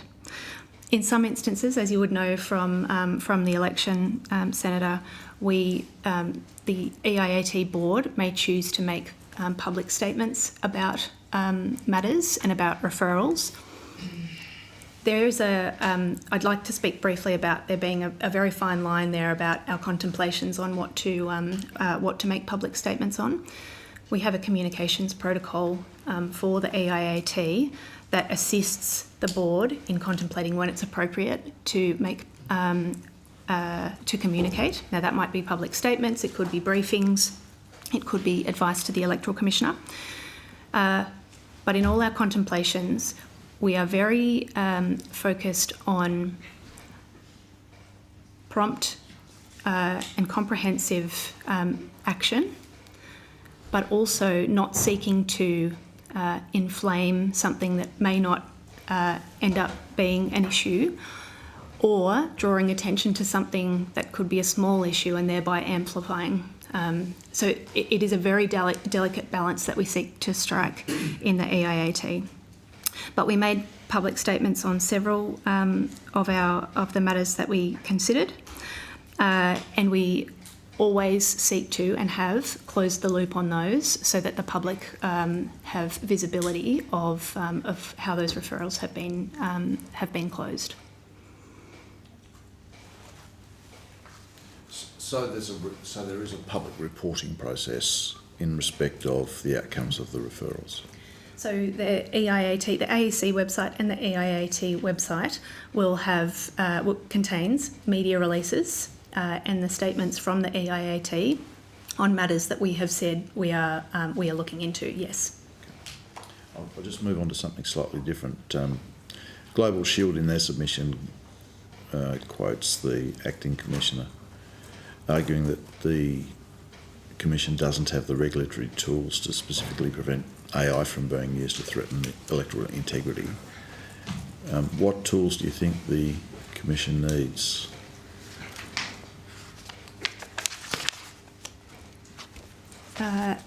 Thank you, Senator. I'd just like to be a little bit cautious in this because the Commissioner isn't part of the EIAT construct, and therefore I'm disinclined to speak for him. But as you would be aware, we have spoken a little about this in our submission to the committee. I'm aware of Global Shield's submission to the committee as well. But your question goes particularly to AI, am I correct? Yeah, and well, they talked about identification, so of the utilisation of that technology in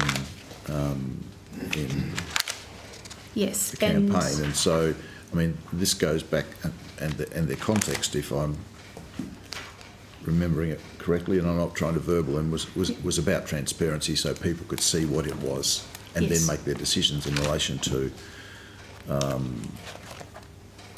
how to view what it was they were looking at. And I mean, we've had experience in the Parliament of a submission that was sent to us utilising AI, for example, yes, that was factually incorrect. The footnotes identified that it was utilised. The subject of the allegations contained in the submission obviously came forward and said, well, that's not true. Bit of a process to get to the right point, but in terms of the integrity of the conduct of a campaign, what tools do you think that the Commission would need to be able to achieve that in the context of AI? So I'll provide a couple of reflections, Senator. So we, and I think I don't want to speak for my colleagues, and I might invite my colleague from Department of Infrastructure and Comms to join if she also has some reflections on this. DISA have the policy lead on AI, but we don't have them represented on this construct. But in terms of options for the AEC, the Commissioner's on the record saying he's concerned about the environment, and we're very attuned to our regulatory powers being potentially out of step with that emerging environment. Importantly, the AEC can do things outside of regulatory powers to support the electorate to be as discerning as possible when it comes to content that they engage with during an election.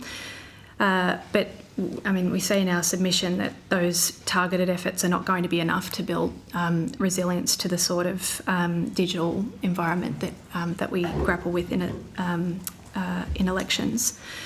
And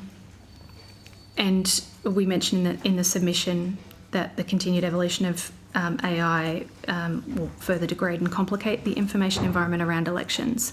So I think our view is that there is merit in sustained education and engagement throughout the electoral cycle. Our Stop and Consider campaign, for example, only runs during the election period. So the committee may be interested in what can be done outside of elections to support that digital literacy and hardening. The AEC was allocated some small additional funding on digital literacy, and we're evaluating the effectiveness of that at the moment.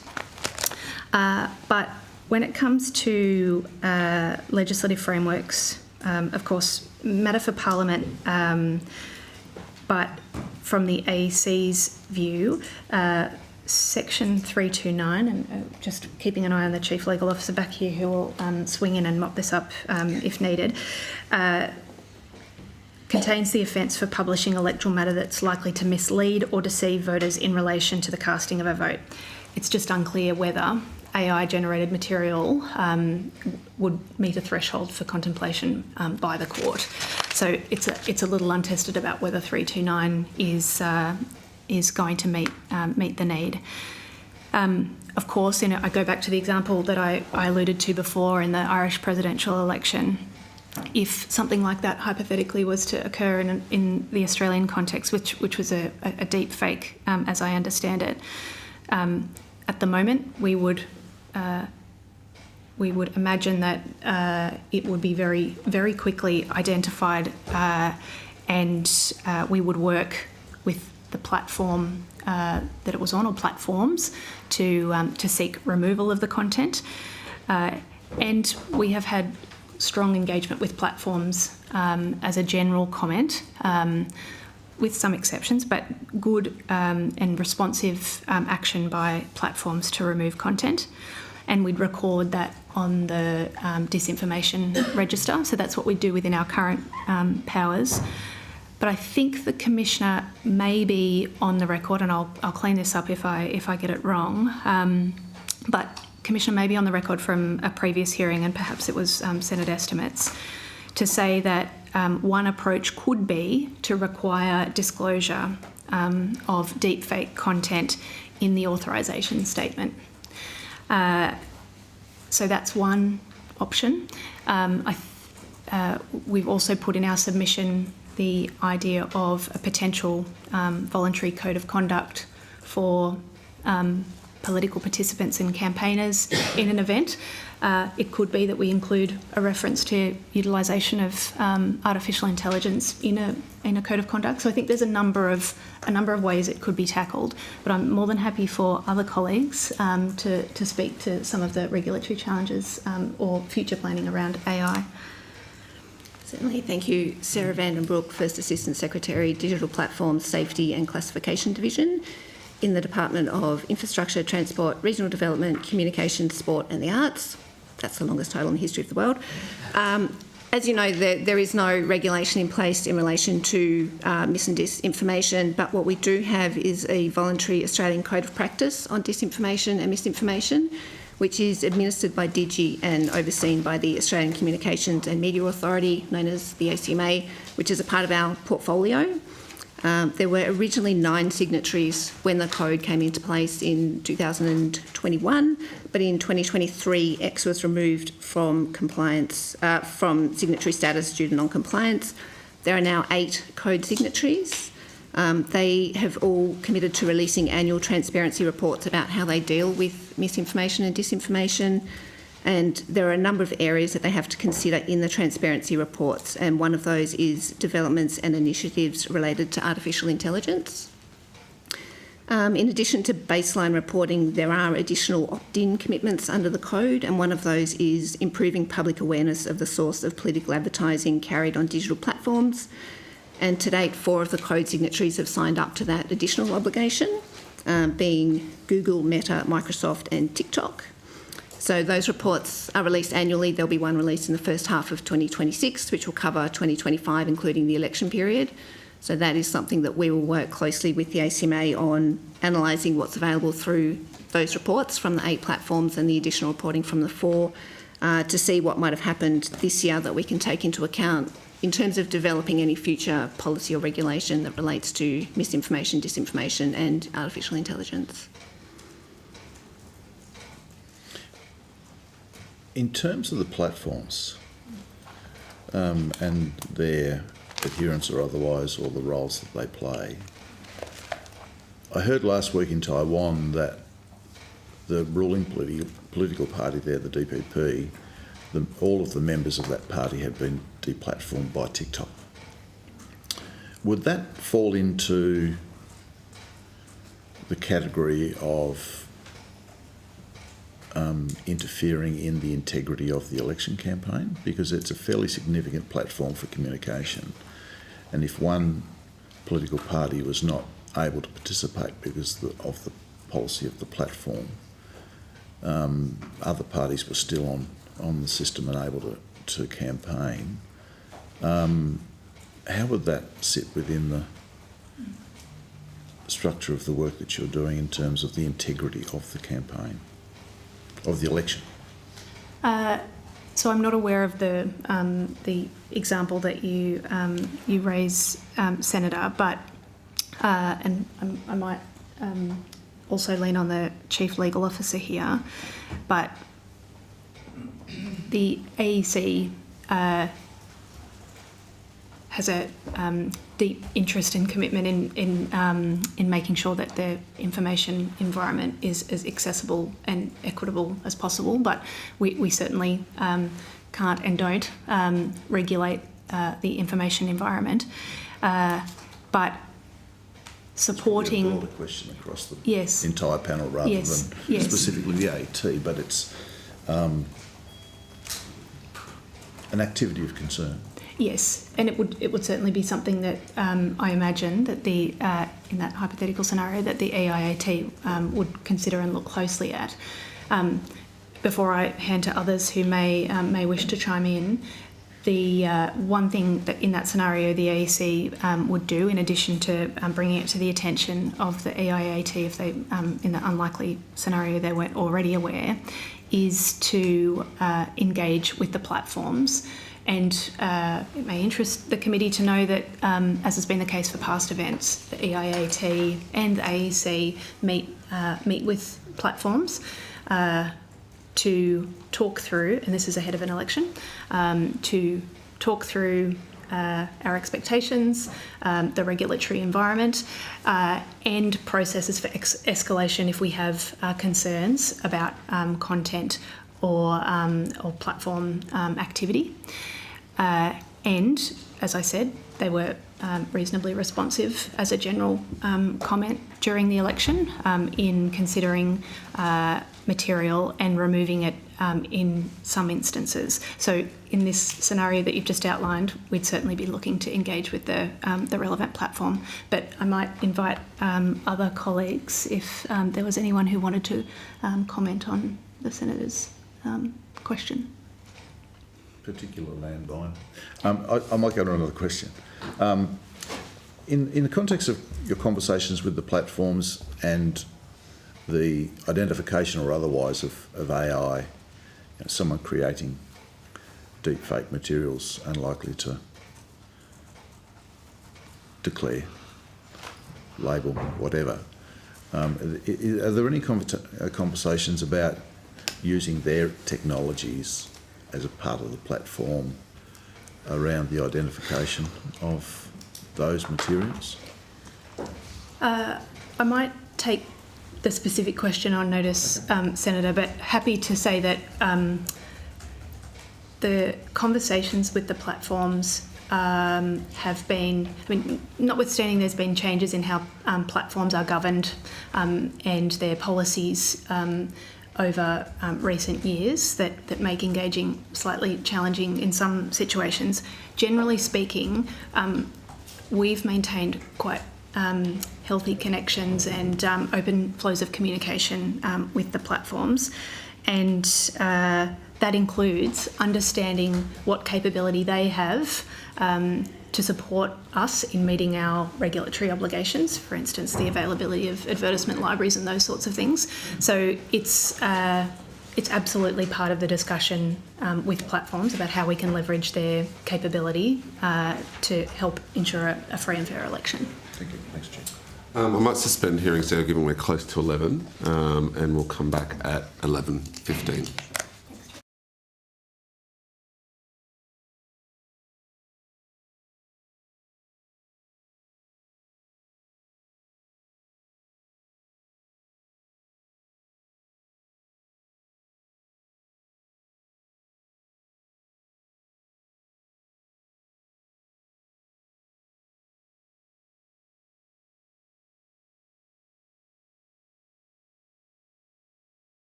Do you think the task force currently has the resources and breadth of experience it needs to keep up with those changes? And if not, what would you suggest could be done to resource you better to respond to those future threats? Thank you, Senator. As you can imagine, that's certainly been a focus of our discussions in the EIAT since the election, and we're still working through our what we, I guess, describe as a lessons process to contemplate what the future might look like for EIAT. I might start with some reflections and invite other colleagues to also chime in if they wish. Our advice to the Electoral Commissioner did note, in the publicly available statement, noted some of the issues that arose in the environment during the election that concerned us. So we called out the continually evolving digital communications environment, deteriorating physical security conditions, and suggestions of interference in campaign activities. And we had foreshadowed some of those in the EIAT's election security environment overview that was released in January ahead of the election and released publicly. We continue to monitor experiences overseas, and all of those things, I think, do concern members of the EIAT, and so we're very keen to ensure that the construct remains fit for purpose. So while not wishing to speak for colleagues, I think the view is that these challenges will persist into the future. And our view at this stage is that the EIAT remains a really effective and critical construct. It is, you may be aware that similar constructs have been adopted overseas, but Australia has been a bit of a front runner in the EIAT construct, and it serves us very well. And the calibre of the people that we have involved, the support from agencies is impressive and has served us really well to date. And we have every confidence that the agencies will continue to commit to the EIAT as the environment shifts and changes. Important to mention that, as you'd be aware, that EIAT isn't a legislated construct, it's a coordination mechanism. Agencies support it in kind, and so we rely on ongoing commitment from agencies. And as I mentioned earlier, it's a significant commitment, both in the lead up to, but particularly during an electoral event where agencies are meeting daily.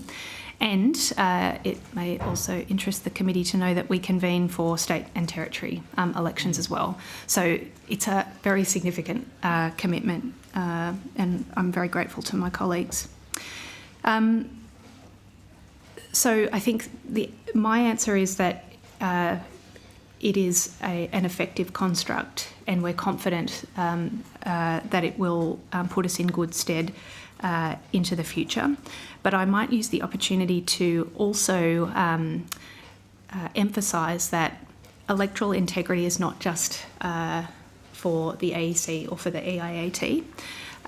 Protecting elections are a whole of society effort, and all participants have a role to play, and you'll have heard the Acting Electoral Commissioner speak to this effect in other settings.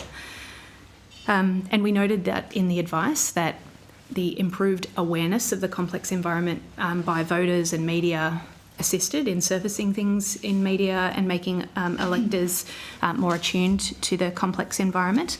And we want electors to be mindful, on guard, and consider these factors before they cast their vote. We see that media and civil society play a really critical role in building voter resilience in relation to threats to electoral integrity. And the last bit I'll mention before I invite other colleagues to contribute if they wish is that the AEC obviously is very focused on electoral integrity, And we do a lot outside of our work with the EIAT to improve resilience of the electorate to integrity threats. And that includes, but isn't limited to, the work of our Defending Democracy unit at the AEC. And they do a range of tasks, including scanning the environment and understanding developments internationally so that we know what we're up against in the Australian context. Our education and engagement efforts, and I'm happy to speak in more detail about those, but I think we mentioned in the AEC's appearance to the committee that we conducted over 1,000 education and engagement sessions at the AEC in the lead into the election, and many of those were in other languages. We do advertising campaigns where we include the Stop and Consider campaign, and we evolve that based on research for each election. And Stop and Consider was also translated into multiple languages. Our efforts with media and social media, including platform engagement, pre-bunking, monitoring. We do data monitoring and analytics work internally at the AEC to stay attuned to any anomalies in the data during elections. Cybersecurity controls and efforts are an important factor. Our disinformation register, which I've mentioned, and our security monitoring through the AEC Command Centre. So the AEC isn't reliant just on the EIAT. We also are always focused on how we can further improve our efforts and be responsive in that dynamic environment, and it's a crucial element of augmenting the really important work of the EIAT. But I might throw to... And particularly if there are things that could be done to support or resource. I know you said that we're leading the pack. Well, we're ahead with the front of the pack on this, which is excellent, but if there are examples of other jurisdictions where we're that are doing exceptionally well and what we might consider, of course, be great. I'd just be able to add, Senator, as probably the newest function added to the board at the start of this year. To your question around resources, the concept of the board means that we bring the resources of our capability. So to sit on the board is both a privilege and a resource demand, but should there have been a problem, in my case, should there have been an issue, we are well postured then to bring the network of the National Office of Cybersecurity, in my case, to the issue. So the resourcing issue is an interesting one, but the nature of the board allows us to leverage our capabilities. And does the in-kind nature of this impact at all? Like, do you appreciate the in-kind? Would you rather it legislated? I'm just really curious to hear whether you think that hinders or helps. Look, very happy for my colleagues to speak, but certainly from the AEC's perspective, I think there's risks associated and factors that Parliament would have to consider if a legislative option was being explored. The beauty of the EIAT construct is that it's leveraging the skills, expertise and legislative remits of the requisite agencies, and I think that puts us in really good stead. And I mentioned in my opening statement, Senator, that I am new to the chair role for this election, and I have been just very impressed and grateful with the buy-in and support from agencies and colleagues at the table. But as I mentioned, the many people that sit in behind those teams, and that put us in really good stead. But I might invite my colleague from ONI to reflect as well. Thank you. So John Seringa from ONI. So as you know, ONI has an assessments function, but it also has a function of coordinating the national intelligence community agencies. So in the context of the EIAT, one of the things that we do is to try and convene what's called the Electoral Integrity Intelligence Forum, which is a way for us to sort of coordinate our inputs into the EIAT board process and into the task force. I can't go into any details about specific intelligence matters, but there is an architecture that sits underneath that. It is still, as my colleague has mentioned, individual agencies working within their own legislative remit, but within that is a great deal of flexibility, and having these coordination mechanisms helps us take advantage of that. Okay, perhaps do you want... I'll move on to my next question. Thank you. So there's obviously been concern about the conduct of certain third-party groups, including the Plymouth Brethren specifically, has been highlighted in some submissions.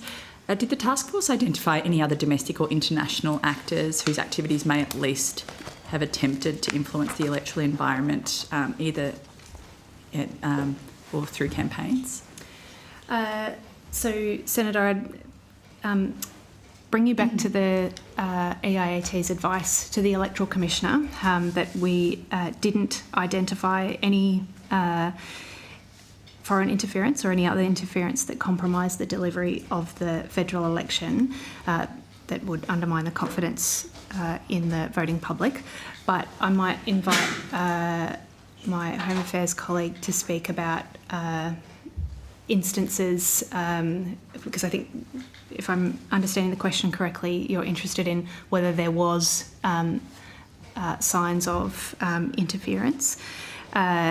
So I'll start with Home Affairs and then invite others to join in. So I'll speak to the foreign interference aspect. The task force did receive referrals of perceived foreign interference and attempted foreign interference during the election. We investigated those thoroughly, and none constituted foreign interference that compromised the delivery of the federal election. So the referrals, there were probably two main groups. One would be foreign influence, and as I said, that is a difficult distinction for a lot in the community. So where someone is being open and asking people to vote in a particular way, that isn't foreign interference. So that was one aspect. And then the other was attempted foreign interference, and where we see that is something like mis or disinformation on a foreign website that got low or minimal impact in Australia or low traffic from Australia. So mis and disinformation which didn't have a significant impact. On the 22nd of May, the task force did issue a public statement in relation to one of these referrals, and that's on the public record. And if we have time, I could invite AFP to reflect on, because I think you mentioned domestic groups as well. Was there anything you wanted to add? Sure. I have a question. Yeah, thank you. As is noted, obviously there were no identified foreign interference matters, and going, Senator, to your last question, the AFP is well placed to deal with these types of matters. It's a business as usual construct for us in relation to our cyber command, but also our task force with ASIO in terms of espionage and foreign interference. It obviously just goes into a heightened state around elections to ensure that we can feed in to the relevant boards and task force. But in terms of any types of offending, the offending that we have seen more related to threats and state-based offending rather than anything more malicious from state actors or anything of that type. Mr. Wilson, Miss Senator May has 2 minutes left, so I might just let her finish her question, then I'll give you your 15 minutes. Thank you. Hopefully, quick. We've established that the AEC only has limited powers with respect to regulating the truth of electoral advertising, but this is still obviously a threat to electoral integrity. How does the task force navigate this? And I suppose, do you have any thoughts on how we could strengthen regulation of misinformation? So I might invite my colleague from Finance, Department of Finance, to join us to add some reflections on this one. As I outlined earlier, Senator, the AEC is very focused on electoral process, but certainly when it comes, and I invite Home Affairs to reflect as well, certainly when it comes to foreign actors, we're alert to the blurry line between mis and disinformation more generally. So it's certainly a factor in the EIAT's considerations. But I've offered some reflections on, and our JSCAM submission from the AEC goes to some potential options for JSCAM to consider. I'm happy to speak to those if needed, but they're in the AEC submission. But I might invite Department of Finance to reflect. Thanks, Senator. Lucinda Atkinson, Acting First Assistant Secretary, Governance and Grants Division at the Department of Finance. So you might be aware that in the last term of Parliament, Government introduced a bill on the 18th of November, which was called the Electoral Legislation Amendment Electoral Communications Bill. And the bill was intended to do two things. One was to regulate or require authorisation information around the use of AI-generated material.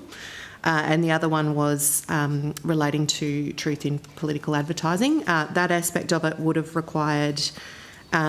related to written statements purporting to be factual, but which were in fact inaccurate or misleading to a material extent. And those provisions were based around an earlier recommendation of this committee.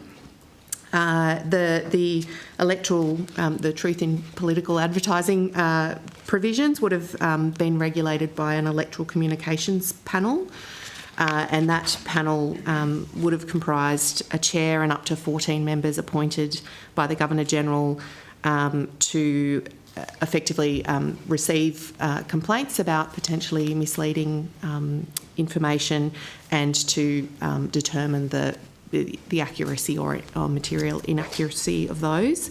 The panel would have conducted investigations and been empowered to issue requests or directions for redaction or change of particular material. And obviously that bill lapsed with the last Parliament. Thank you. I think I'm out of time. Mr Wilson? Thank you, Chair. 15 minutes. Yep. My initial question to Ms Gleeson, but I'll extend it to the rest of the panel. There seems to be a focus by this committee on the Plymouth Brethren Church and the people that volunteered for various campaigns, and my notes here, and I've read all 91 submissions that in the paperwork, and these notes reflect those complaints. Accusations that include excessive number of campaigners attending polling booths, that campaigners verbally intimidated campaigners and voters, and that campaigners occasionally engaged in inappropriate behaviour or heated arguments.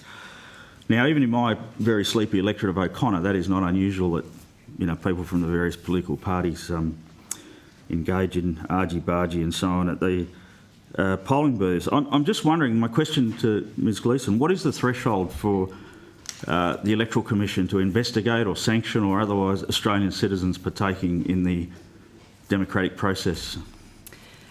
Thanks for the question. Again, I'll look over my shoulder to the Chief Legal Officer to swing in if there's additional information or he wants to correct me on anything. Under the Commonwealth Electoral Act, the Australian Electoral Commission's remit ends at the 6 metre zone. So outside of that, where campaigners are where campaigners operate, is not the jurisdiction of the AEC. However, for example, the Electoral Commissioner did write to campaigners during the election. Can you clarify that, like individual campaigners or registered third-party groups? One of my colleagues may be able to locate the exact audience of the letter from the Electoral Commissioner. My recollection is that it was written to all candidates, but I'll confirm that shortly, Mr Wilson. And in that letter, the Commissioner outlined the importance of civility in Australia's electoral processes, and in the contest of ideas. He acknowledged that an election is a contest of ideas and that there's robust exchange, and that's important. But that civility and facilitating voter and campaigner access was also very important. So although our regulatory powers end at the 6 metre mark, our interest in the environment is absolutely there, and the AEC does what it can to advocate for that civility, including, and I mentioned, I won't mention them again unless you'd like me to, but some of the products that we the EIAT prepared in advance of the election, but also the work that the AEC does around civility and calling for calm in the contest. So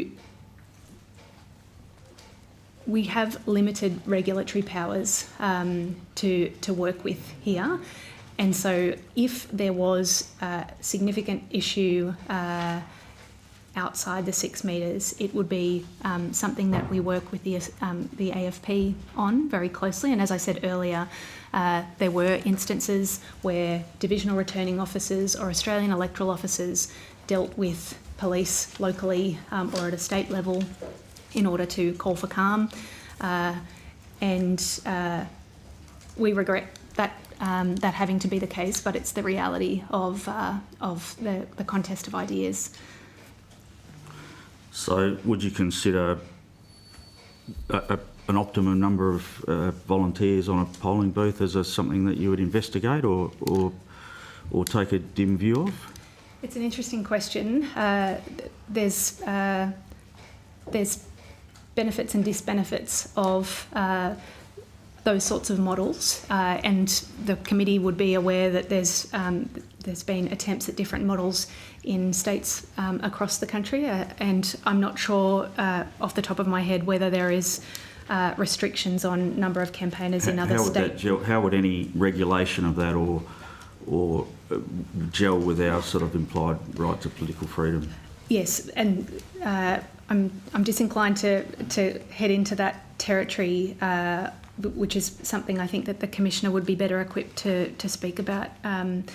But that would be one of our concerns, and also that the AEC has I think a very important job to do during the election to facilitate the election process, and additional regulatory powers outside of the 6 metres would then require additional resources to support managing that. That's a matter for Parliament, but it's something I think that that the committee need to be alert to. So let's just, for the sake of the argument, theorise that this committee came up with a recommendation to ban a particular group of people from attending polling booths. How would you implement that? Like, can you see a world where people have to declare their Christianity, their religion, their particular church? Is that something that you could see the AEC getting involved in?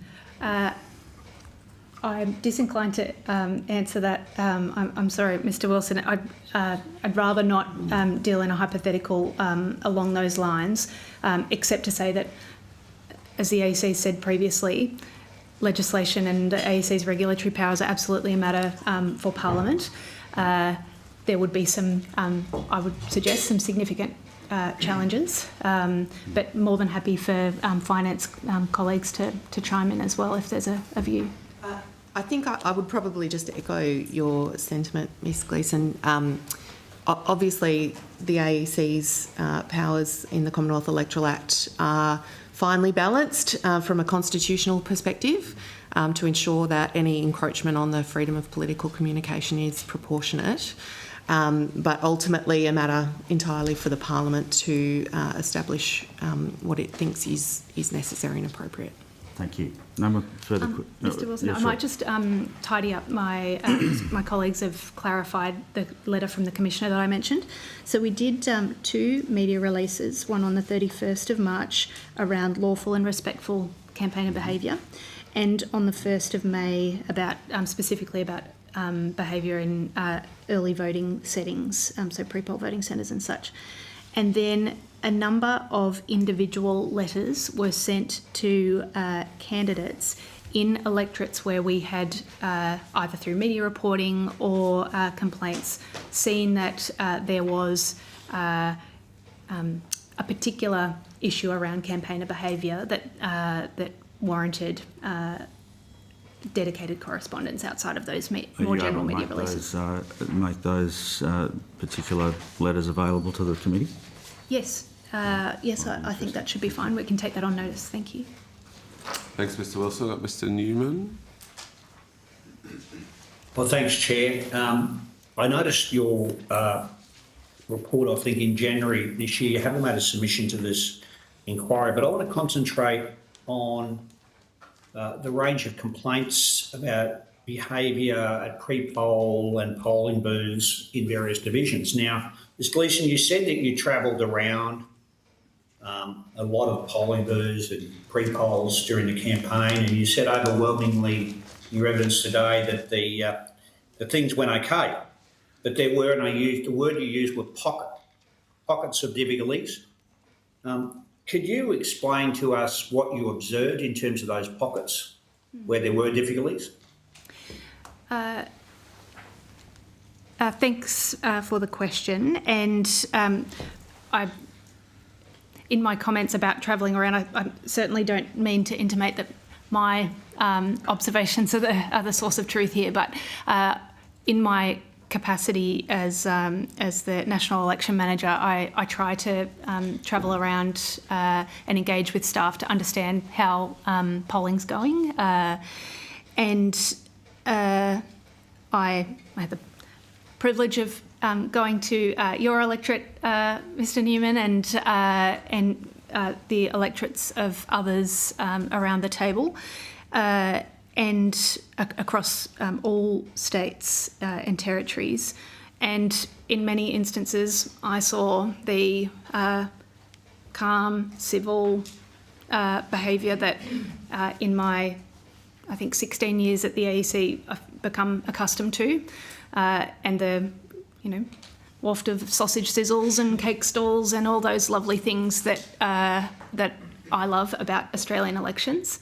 But then there were electorates where you could just feel that the temperature was higher.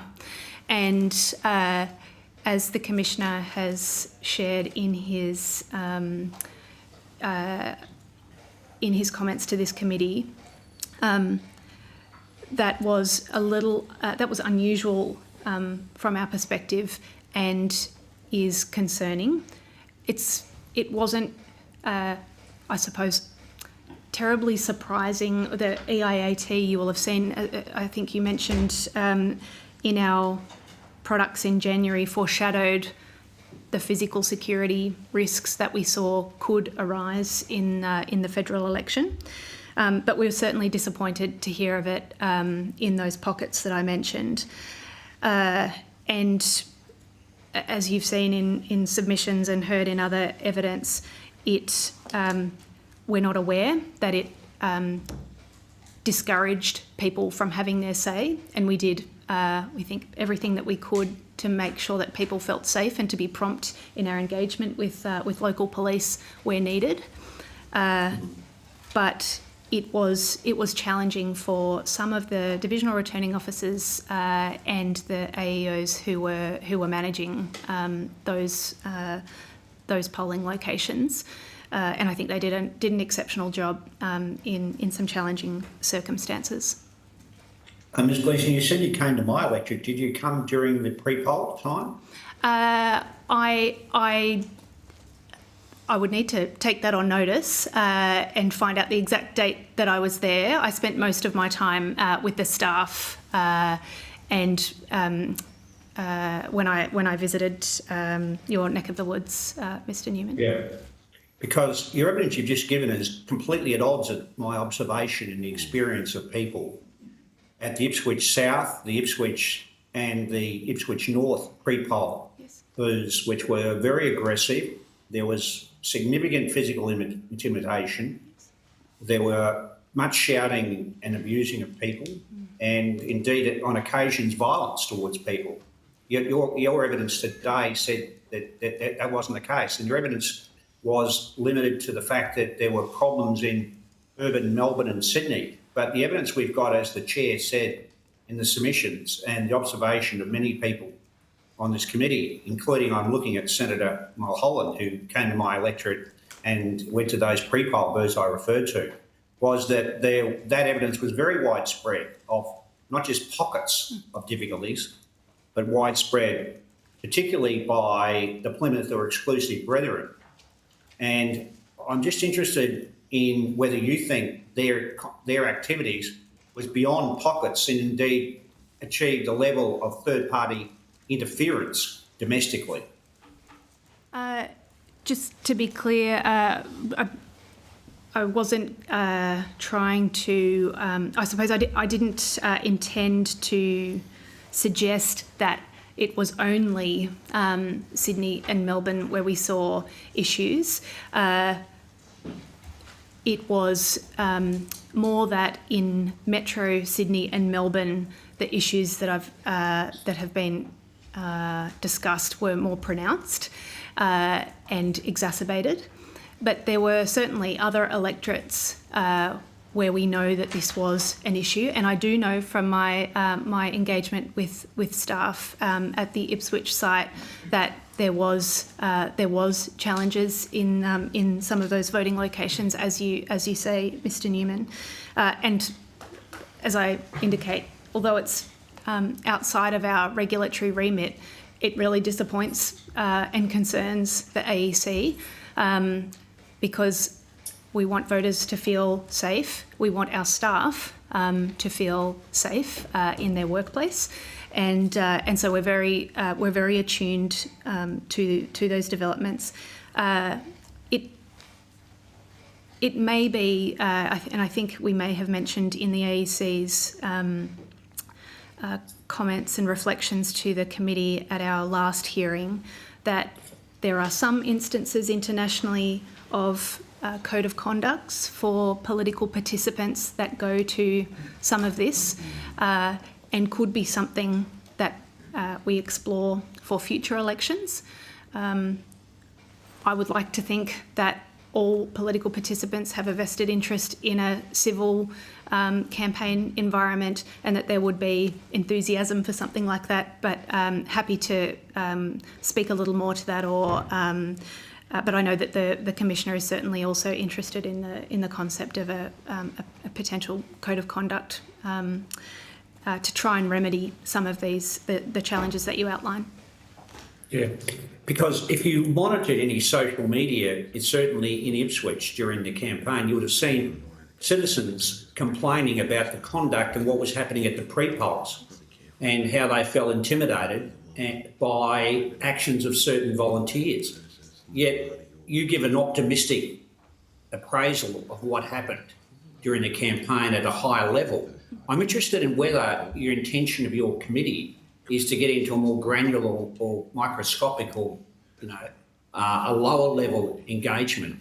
And to what extent do you speak to the presiding officers and the local workers, Ms. Gleeson, about their personal experience at polling booths and pre-polls? Yes.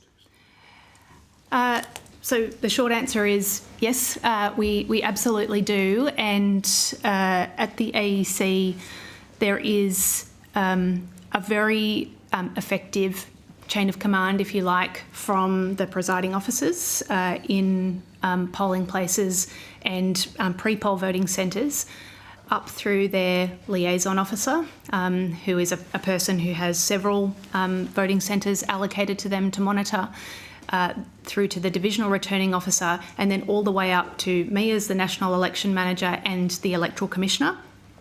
We have governance constructs at the AEC where our National Election Delivery Committee meets daily during the election. All Australian electoral officers join that meeting, and there is space for them to make sure that they're sharing information about threshold issues on the management of the election during those meetings. That way we can hear about the experience and feed it back through our EIAT colleagues if necessary, or, as I said, the engagement with local police, especially during the pre-poll period where it's a very dynamic environment that requires a more immediate response, that is handled locally or in our state offices, and then I'm provided advice through our incident management reporting arrangements at the AEC. But we are absolutely connected very closely to the presiding officers and our staff, and we provide dynamic information to them through a variety of channels as the as the environment shifts and provide them with avenues to share their experiences as well. My final question, Chair, is you mentioned about your experience, Ms Gleeson, in 15 federal elections that I've been associated with in Ipswich. I have never seen presiding officers or electorate staff abused so often by not just voters who were frustrated by polling booth workers handing out for political parties. And I want to know to what extent that you train your staff or provide counselling, guidance and psychological and psychiatric assistance to your staff. So, Mr Newman, as I mentioned earlier, the polling place is a workplace for our staff, and as you well know, given your significant experience, we rely on 100,000 Australians who are employed temporarily to undertake this work. And frankly, we're asking a lot of them, and in a complex and dynamic and changing environment, and certainly in the one that you've just outlined, that is very challenging. Certainly won't sugarcoat it.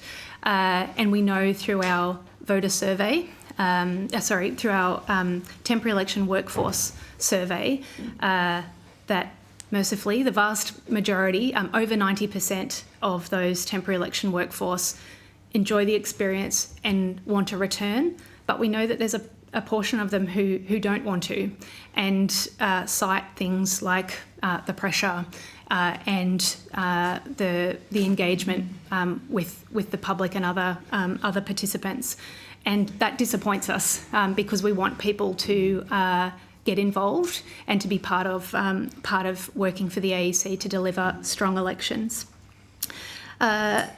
So we provide access to our, I'm trying to think of the acronym ERP, it's just escaped me. No. EAP. EAP. So we provide access to all our staff to the Employee Assistance Program in our, and so that is able to be accessed by our staff at any time while they're employed with us.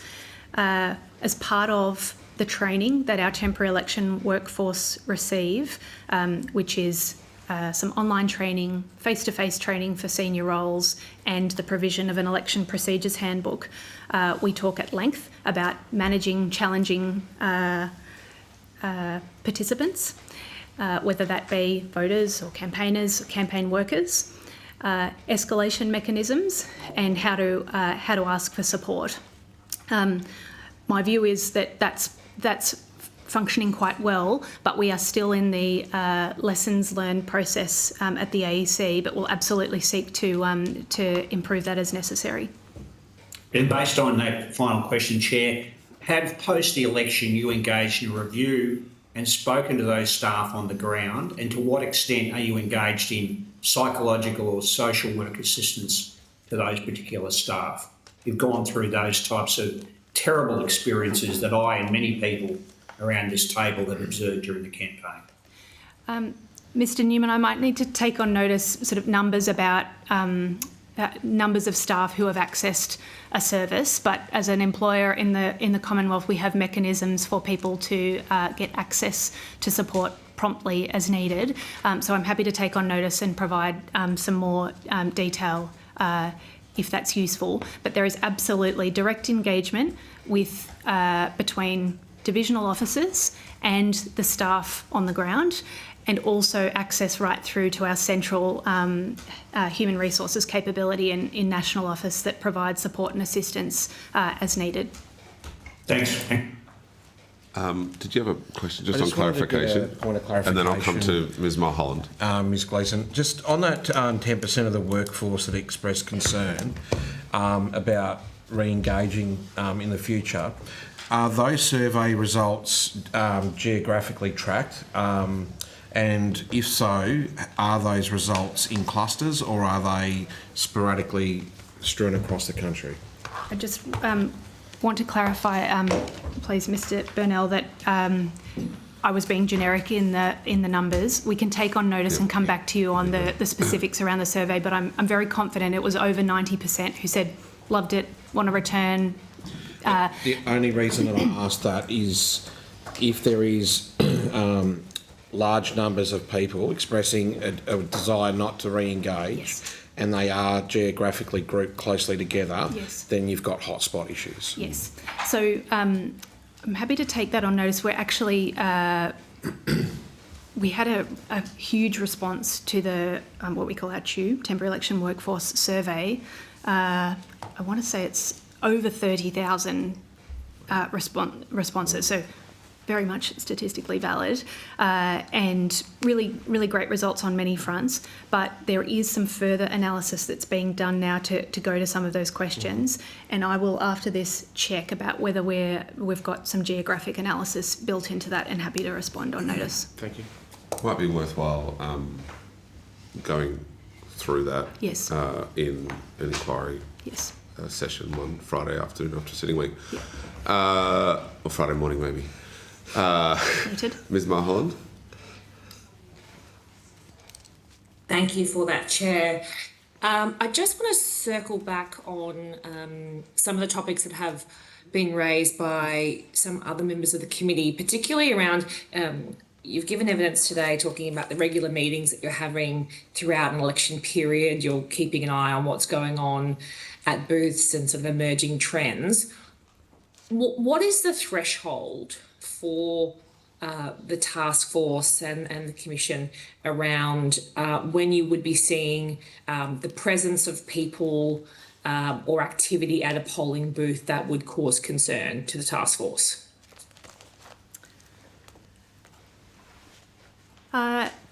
Senator, that's a slightly difficult to answer. Perhaps I'll speak a bit about referrals to get us going, and you can give me a read on whether I'm being helpful. As I mentioned earlier, we get referrals into the task force from a range of sources. So, and it could be that there's a media report that indicates there's problems at a particular booth, and the AEC, for instance, might make a judgment that that's at a threshold where we want the task force to be aware, and there is very open exchange in the task force and the board about how the election is progressing, so that we can appropriately pick up on issues that might be of concern.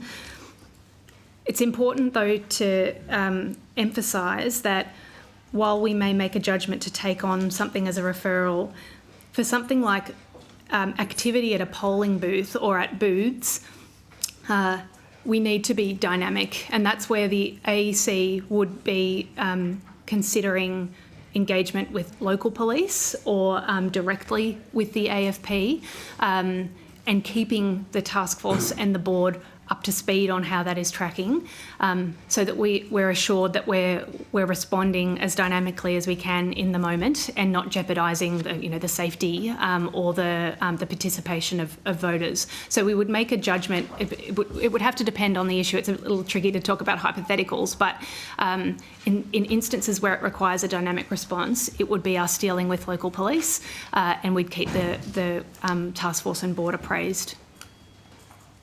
Okay. So you've mentioned about hypotheticals. I suppose I'll give you an example. What we have seen since the election has been now a number of media reports about the presence of the Christian Brethren at multiple polling booths. To quote the ABC on both the Four Corners and online by multiple people who are involved in this organisation, describing it, and I quote directly from the ABC, "It is like living in a cult."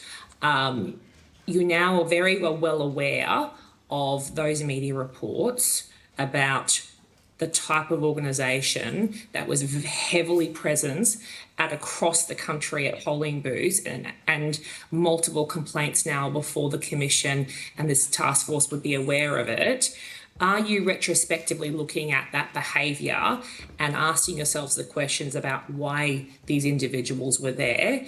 We've talked about, foreign interference today with other evidence and about various actors. It doesn't just have to be political. It can be other people that have motivations, and we're not really clear about what those motivations are, about why these people came out of the woodwork in such large numbers. It's still unclear about why they were there, but there are significant concerns being raised by legitimate media outlets over and over now about their behaviour, their treatment of people, what it's like in that organisation for people.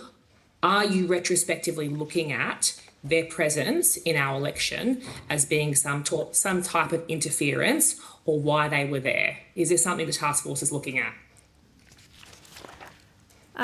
So, Senator, I'm more than happy for board colleagues to chime in. I may ask AFP to reflect, but others as well if they wish.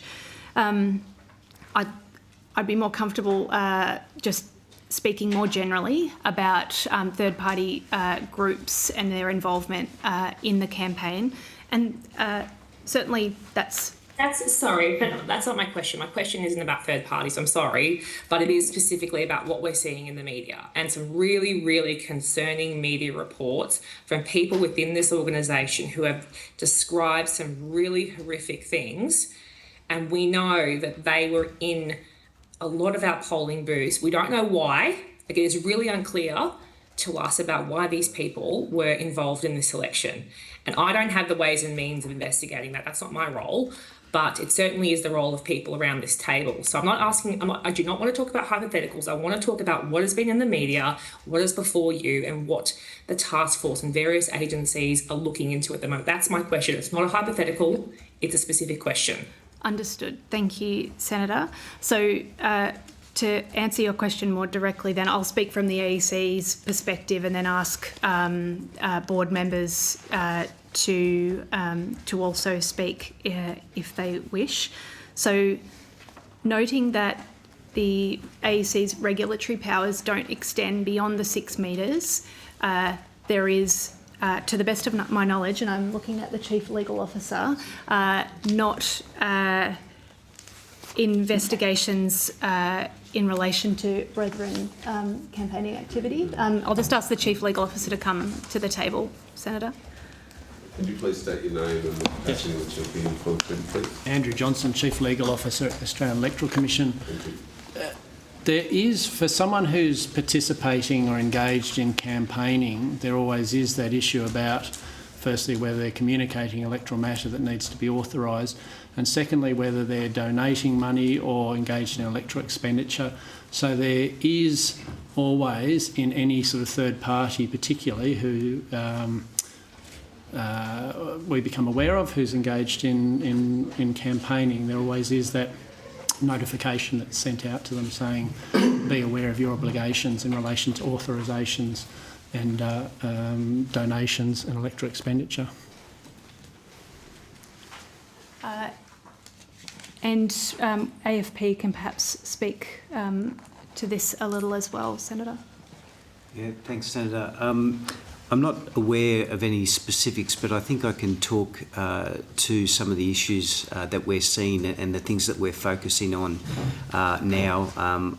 I don't know whether you had the opportunity to hear our new Commissioner, Chrissy Barrett, speak about the focus of the AFP at the moment and what we're pivoting towards, particularly around issues affecting social cohesion and some of the groups that we're seeing in society now that are affecting that social cohesion.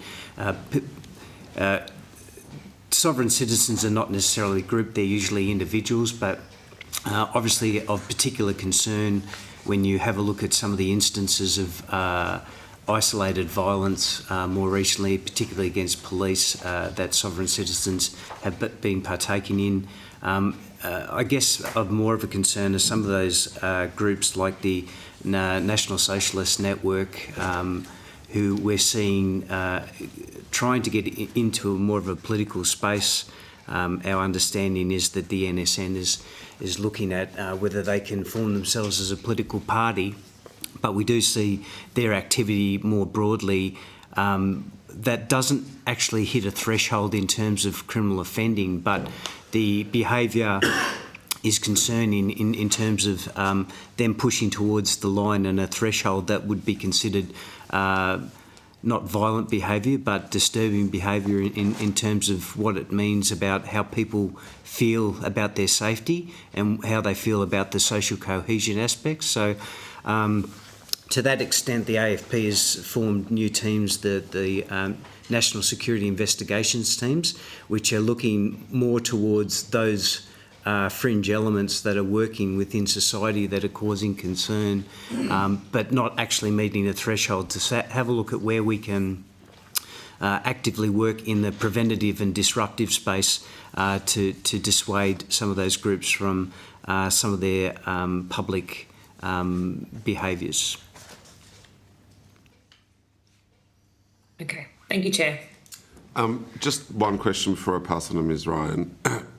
And again, I just bring it back to your definition of interference, behaviour or material which would leave people disinclined to participate. That's what evidence. That's the notes I've got here. So you might want to clarify that on notice, or. So, Chair. Sorry, I'll finish my question. Then you. Yes. So, again, through the evidence that we've seen in the media, but importantly that we've received to this hearing, there's an overwhelming theme that presence of third parties, like, and again I go to the evidence, named regularly, the exclusive brethren, have left people in a state of distress, clear distress. Again, would that not trigger a investigation from EAT, given that there's just this constant ream of evidence going to that point of an inclination to participate in the electoral process, which then goes to matters of integrity of an election, right? Like, the integrity of election doesn't stop 6 metres from a polling booth, right? This is something that we're all cognizant of all the time. So, where is this line, and is this something that EAT will consider, given the evidence we've received, given the reports in the media? Thanks, Chair. So to clarify,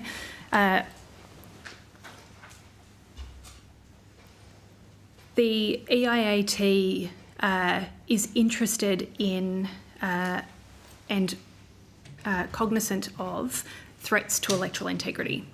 They take a variety of forms, as I mentioned, and as we said in our advice to the Acting Electoral Commissioner, there was not interference in the election such that the integrity of the election was compromised or Australians wouldn't trust the result. So the threshold piece is very important. Now, the point I was making about disinclination to turn out is just one of the elements that we would be alert to if we saw a deterioration in the environment. But really importantly, Australia continues to have solid turnout at elections, and we know we saw a slight increase in turnout for this election relative to the last one. And from an AEC perspective, we're incredibly proud of that. And I'm really confident that the efforts of the EIAT were part of that. All of the work that we did in the lead-in, priming the community for the complexity of the environment, all of the community engagement that we did, the translation efforts. We haven't mentioned it yet, but we did briefings with the Diplomatic Corps. We did comprehensive pre-bunking, our AEC TV channel, significant communication through our website and provision of factual information, all of the engagement with platforms. All of those things help buttress against threats to electoral integrity and efforts at interference. The other thing that I haven't had an opportunity to mention, which I should, Chair, is that the other thing that puts us in great stead is that ultimately we have a manual voting process, pencil and paper, and a secret ballot, an Australian idea, and ultimately it's the voter's choice about how they cast their vote. That vote is counted in the presence of candidate-appointed scrutineers, as you well know, and that is a message that we really emphasise to the electorate as well, that regardless of the various pieces of communication coming their way, their vote is their choice. And that is an incredibly important feature of our democracy that I think has helped buttress against the sort of deteriorating environment that we've seen. Ms. Ryan. Thank you. I'd like to go to the issue of foreign influence or interference in this election. On the 28th of April, the Sydney Morning Herald reported that people associated with the Chinese Communist Party were directing people to work on my campaign in Kooyong. And members of the Liberal Party then commented publicly that if these allegations were confirmed, that they would constitute an act of foreign interference in our democracy, and called for an investigation on the matter. I immediately referred that matter to the AEC and did not hear a word back from them until despite several requests for clarification on progress of the investigation, until the 5th of August. Could I ask the committee whether they feel that the potential for foreign interference or allegations around that could, as you've said, as your threshold for concern, compromise the integrity of an electoral process? Thanks for the question, Dr. Ryan. It may assist if I talk through the sequencing of this particular issue, and I'm happy to invite colleagues to also chime in. So yes, the AEC was made aware of these allegations through, and there was media reporting, as you say, and the.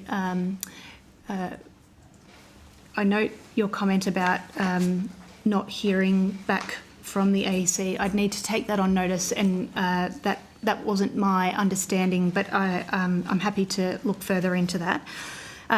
The EIAT took this on as a referral, and I spoke to the referral processes earlier.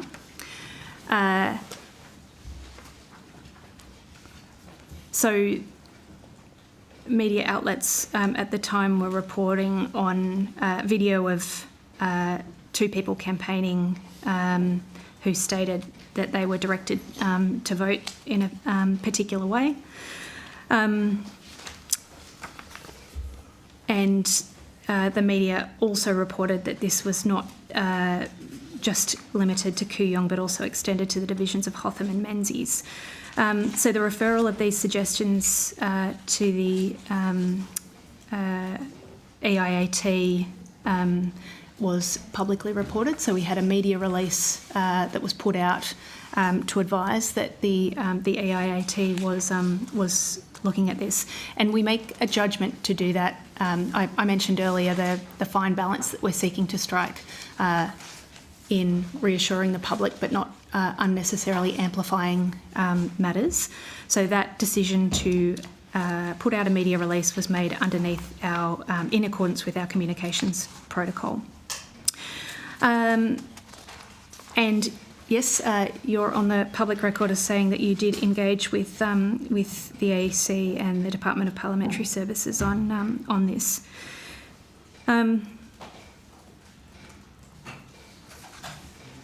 The first statement on the matter was released by the EIAT on Wednesday the 30th of April. It noted that the matter was referred to the EIAT and emphasised key messaging, including the secret ballot process, influence in elections and the difference between influence and interference, and the stop and consider messaging.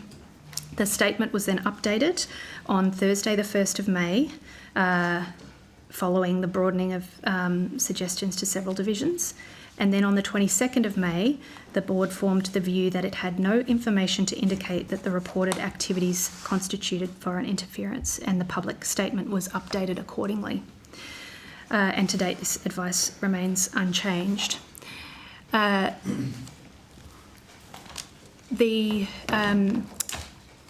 The question of then how the AEC interacts directly with candidates on those matters, I'd need to take on notice. But just inviting my Home Affairs colleague to chime in if there's anything additional. Look, I wouldn't comment further on this in this forum, except for the fact that the public statement was raised. It was something that was considered in detail by the task force, and that's all operational policy agencies involved in the task force.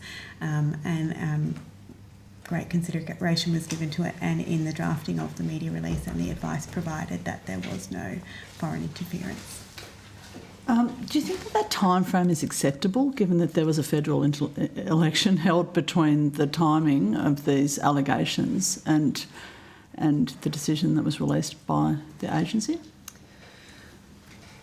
All I can say, Dr. Ryan, is that we work as quickly as we can, and we're very alert to the dynamic environment, especially when polling is occurring.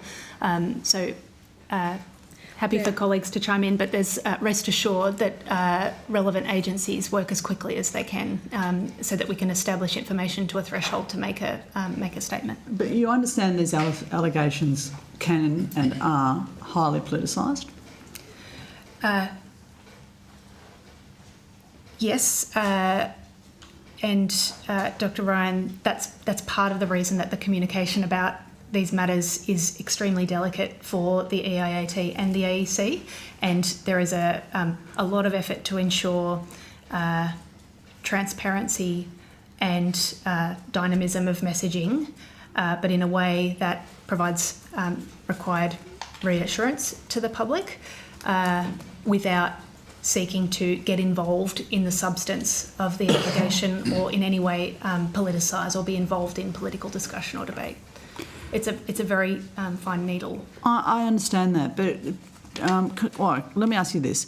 Can I ask you if you reached out to the individuals who were named in these newspaper articles and to the volunteers who were representing myself and the member for Hotham on these occasions, who were involved in these reports and who were embarrassed and humiliated by the reporting around it in the mainstream media?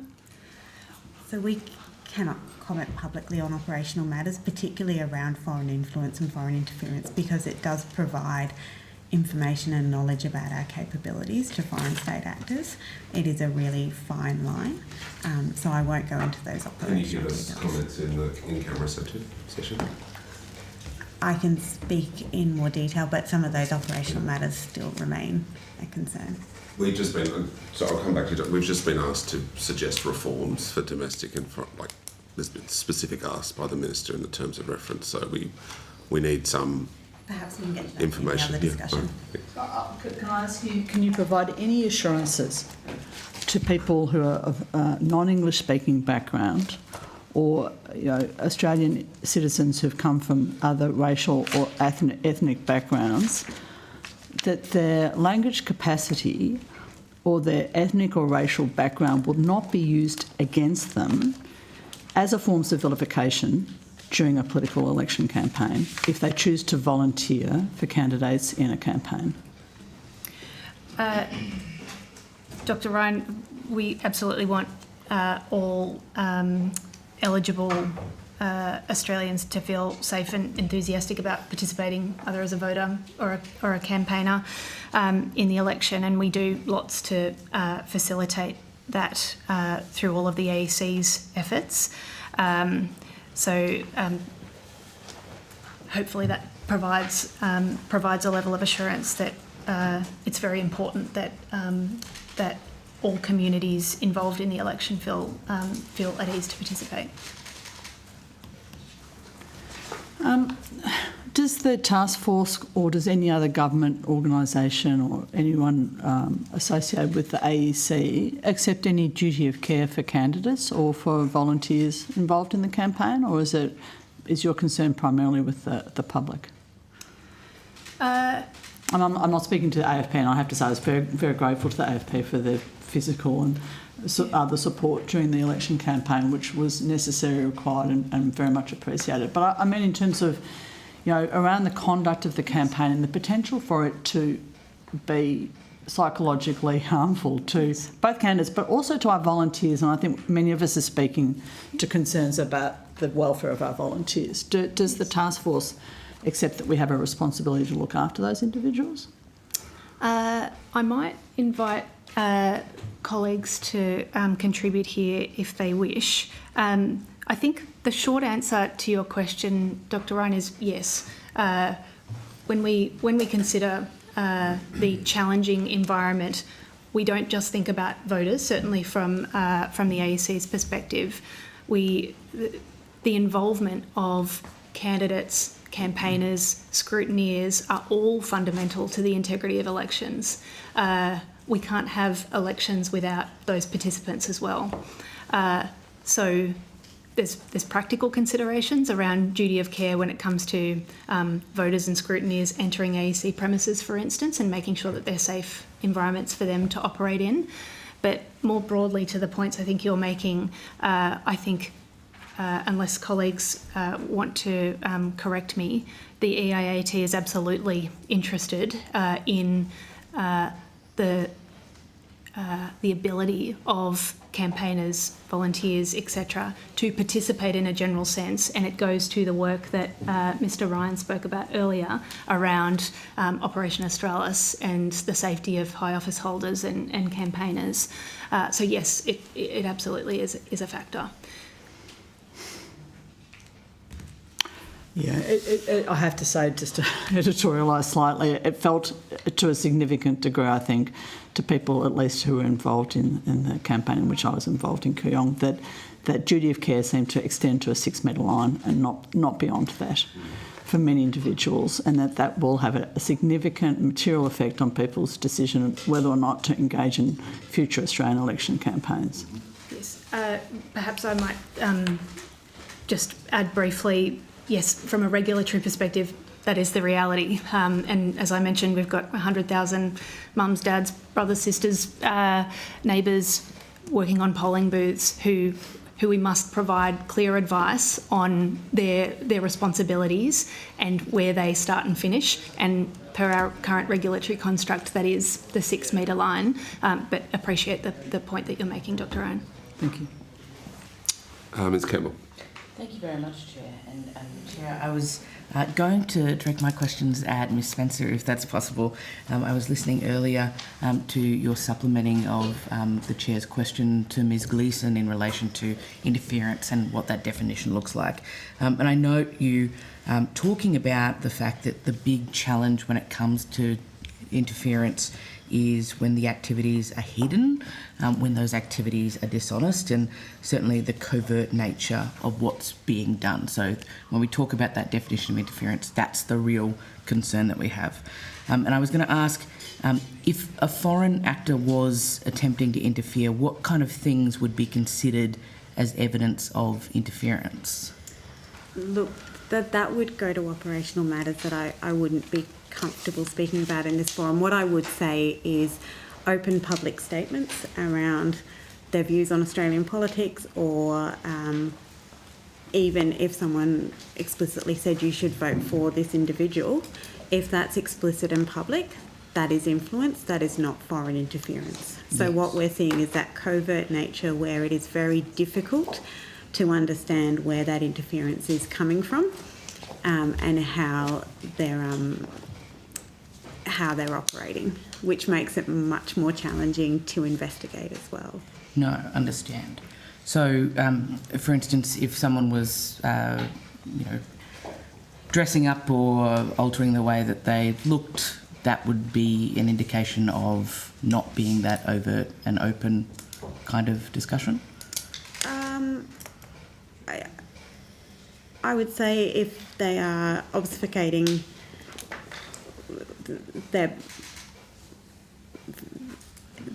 who they're representing, yes, or not clear in who they're representing, and there are a range of ways in which that can be done, but that's generally the point, that it is covert, that it is not clear that they're representing the interests of a foreign state. Yes, so if they were obfuscating who they were. In terms of that, would foreign actors in this kind of scenario be expected to be trained, or have specific questions that they would put to people, or ways that they would communicate? Look, again, that's something I'm not comfortable going into detail in a public forum. Understand. And in terms of foreign actors in the space, would they expected to be organised? Like, would we expect any foreign interference in terms of evidence denoting that? Would we expect them to be organised at all? I think, as with any crime type, there's a whole spectrum of engagement, so it runs the gamut, and it's difficult to give specific advice on that. No, understand. Thank you. And I was going to ask Ms Gleeson, and obviously understanding that Ms Spencer has some limitations in terms of what she can answer, but what's clear is that obfuscating who people are representing is something that goes to interference, and while the spectrum exists, as Ms Spencer has said, certainly some organisation might be expected. We know that about foreign actors. What if those actors were obfuscating who they represented? What if they were organised? What if they were changing the way they appeared? What if they were wearing particular clothes? What if they were acting in a way that they had questions designed and put to them to be asked of people on polling booths? It seems that we would consider that in the case of foreign interference, that those factors would all go to that. What if those circumstances existed for a third party that wasn't a foreign actor? I might invite the Chief Legal Officer to join me just to navigate that one. Ms Campbell? Ms Campbell, if I may, it's also helpful to remember that core threshold, that it is interference that compromises the election or undermines the integrity of the election as well. So that is a key part of our consideration. And before I ask the Chief Legal Officer to launch in, I think it's challenging to speak to these sort of hypothetical scenarios, but perhaps I can get Mr Johnson to focus on what sort of regulatory powers we would have in for domestic actors in that situation. Sorry. If it's difficult to consider hypotheticals, then we can put it as an actual, which is that what we know from reports, or certainly what we see from reports, is that there was an organised body that was wearing clothes different to what they normally would, that were talking to people on polling booths, that were directed to ask particular types of questions, or certainly given advice as to types of questions they would ask of people on those polling booths. In that scenario, when what we've heard about interference is clear, and that key part of it is the clandestine nature of it, why wouldn't that amount to interference under everything that we've heard from the committee today? Well, firstly, as I said earlier, like the primary regulations in the Electoral Act now are about transparency, and so being clear who is communicating, who's responsible for communications. So if someone is still, like if they were handing out flyers and the flyers were still properly authorised, that would still be within, regardless of if they are dressed. And we've had these issues with previous campaigns where a major party will dress up in the colours of a minor party to influence generally preferential votes and to have those come back. And we've warned parties in those cases that those could be misleading an elector as to how they can vote, and that's what the acting deputy electoral commissioner said earlier with that power in 329. But that is a very limited power, so that doesn't go to conduct affecting the formation of voters, intent on how to vote. The other thing, as was been said earlier by Department of Finance in evidence, is this, when it gets tricky, if you're considering moving into regulations to restrict campaigners or people participating, that does have to be, you do then have to take into account the implied freedom of political communication in the Constitution. So, which is why our laws to date have primarily, or the regulatory provisions primarily relate to that transparency about who's communicating and who's spending and who's donating money, rather than trying to restrict. The only restrictions then are in relation to foreign donations, foreign electoral expenditure, and that foreign participation. So that's where the line is drawn in the regulatory sphere at the moment. And you said that in the past you've warned people in those instances where that you had warned them that something might be misleading. Were the parties in the instance of the 2025 election warned as you have in the past?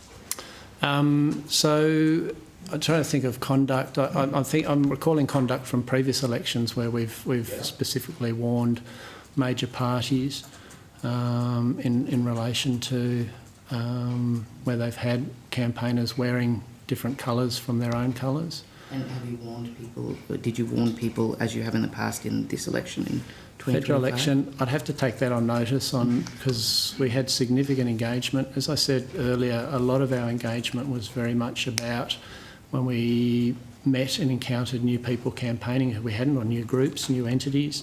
It really was, we started always with that, whether you call that a warning or an educational letter saying, hey, be aware of your requirements here under the legislation to authorise electoral communications to declare certain donations and electoral expenditure. Can those previous warnings be made available to the committee, please? Yes, we can definitely take that on notice. I know the reason I was just pausing is saying, did we do that in relation to the last hearing? Yes. Thank you. If I can just make a point of clarification, in terms of foreign interference, that's a specific definition, criminal law definition, so it doesn't have a direct reference in terms of interference domestically. It is a specific criminal offence.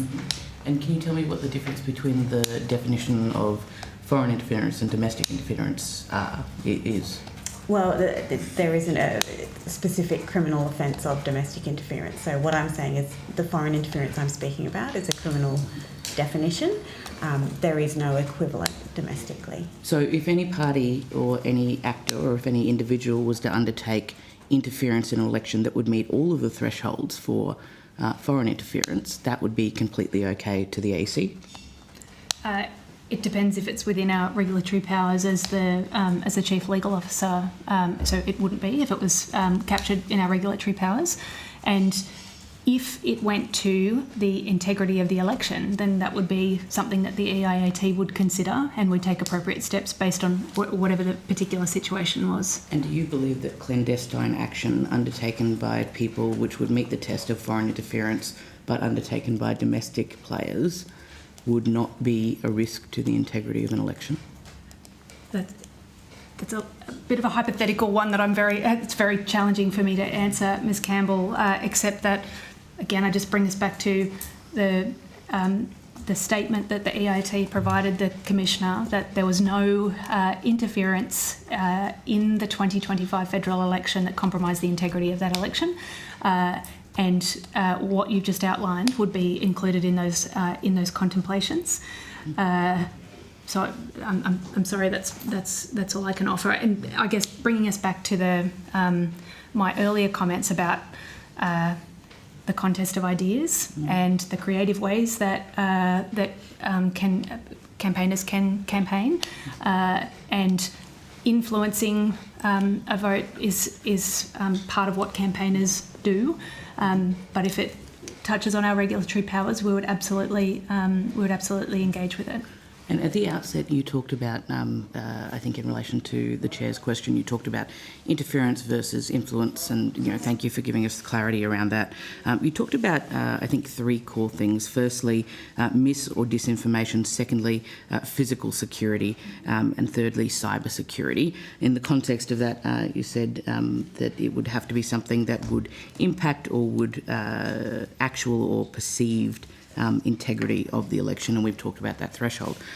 So in terms of interference meeting the threshold, understanding that there's no strict interference legislation as there is with foreign interference, if something was misleading, mis or disinformation, if it met thresholds of physical security, if it met thresholds of cyber security, and certainly in the broader context that Ms Spencer has talked about, if it hit those issues of being clandestine in nature or, as you said, misleading, would that be what you would be looking for if you were attempting to identify interference? I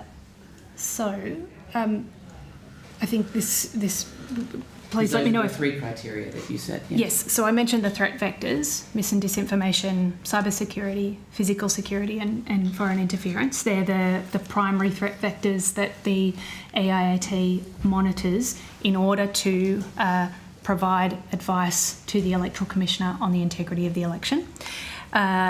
So could I ask you to just clarify the question? So I was saying, taking account of what you said in terms of those threat vectors, yes.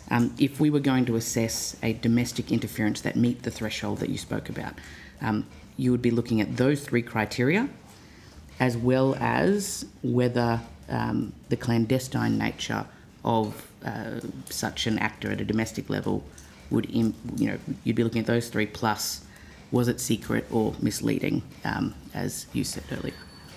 That's what we'd be looking for. Well, not necessarily. I think, Ms Campbell, it's important to say that the EIAT doesn't have a neat flowchart about, well, if it's this, then go here. Hopefully it's comforting to the committee to know that we're much more dynamic than that, and agencies will look at available information based on their remits and their responsibilities.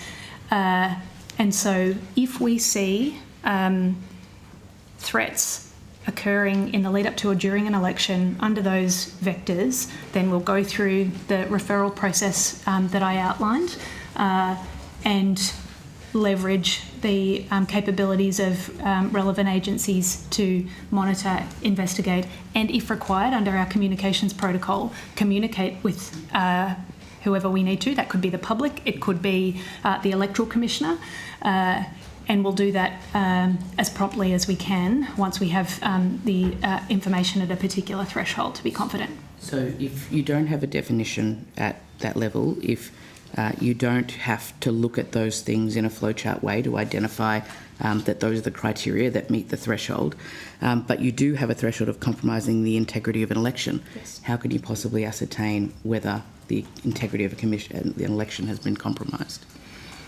How would you do that? So, importantly, the vectors aren't criteria. They're mechanisms through which integrity could be compromised. And it may be useful to use an example of a referral, and this is where I may rope in ONI on this particular one. We had one referral, for instance, of that came up through, it was publicly available on ABC News. They had published an article around pro-Russian influence operations targeting Australia in the lead up to the election. So that was the title of the article. And the substance of the article was that there was AI chatbots that were utilising internet scraping to spread disinformation relating to the federal election. So that was a report, and the task force and the EIAT took that on as a referral. There was prompt exploration of that, and there was public statements made about that. So along the lines of the EIAT was aware and investigating, and what we found and what was noted in the article was that the task force observed that the web traffic to the site was very low, as was social media amplification of its content, and that then led to a judgment that did not impact the integrity of the election. So it's absolutely case by case, deep exploration, understanding of where this is occurring and who it might impact. And it goes to my earlier point about it's not just one election, it's 158 elections. So we're interested in which electors it's targeting. So there's a whole range of factors that would go into those considerations. I don't know. So is it right to say that there's no objective test for this? You're saying for domestic interference, there's no. Yes, there's a whole range of factors and considerations because the environment is so dynamic and evolving, as I've said, and in my view, the best thing that we can do as an EIAT construct is stay abreast of that environment, leverage the powers, knowledge, monitoring capabilities and expertise of relevant agencies to consider and investigate those if needed when they arise. And what is the threshold for someone choosing to, or what is the threshold for you guys in choosing to investigate so that you could look at all of those, factors that you talked about? So it's whether we think, and this is where this is a little complex, but the perceived versus actual integrity. So the example that I just gave is a good one because while we understand that the traffic was extremely low, because there was a media report suggesting that this could compromise the integrity of the election, the very strong view, unless colleagues want to correct me, of the board was that we should absolutely correct the record and provide factual information that reassured the public, because we don't want to inadvertently, by let's say being silent on it, allow that to fester and allow Australians to be reticent or lack trust about the election. So it's case by case again. But a media report as to whether there had been an impact on the integrity of the election would be given weight when choosing whether to consider something? Oh, it would absolutely be a factor, but certainly not determinative, Ms Campbell. I'm just checking with colleagues if anyone else wanted to chime in on that. I would just add that we were monitoring that particular website prior to the media report and prior to the reporter in question first reaching out and asking for comment. Mm-hmm. Two more for me. So I was going to ask, I note your earlier evidence about your experiences on the booths, and presumably I think it was a 12-day voting period. Yes. About how many booths do you think you went to in that 12-day voting period, polling places? Me personally? Yes, because yes. Merely because you led evidence earlier that about your personal experiences on those booths.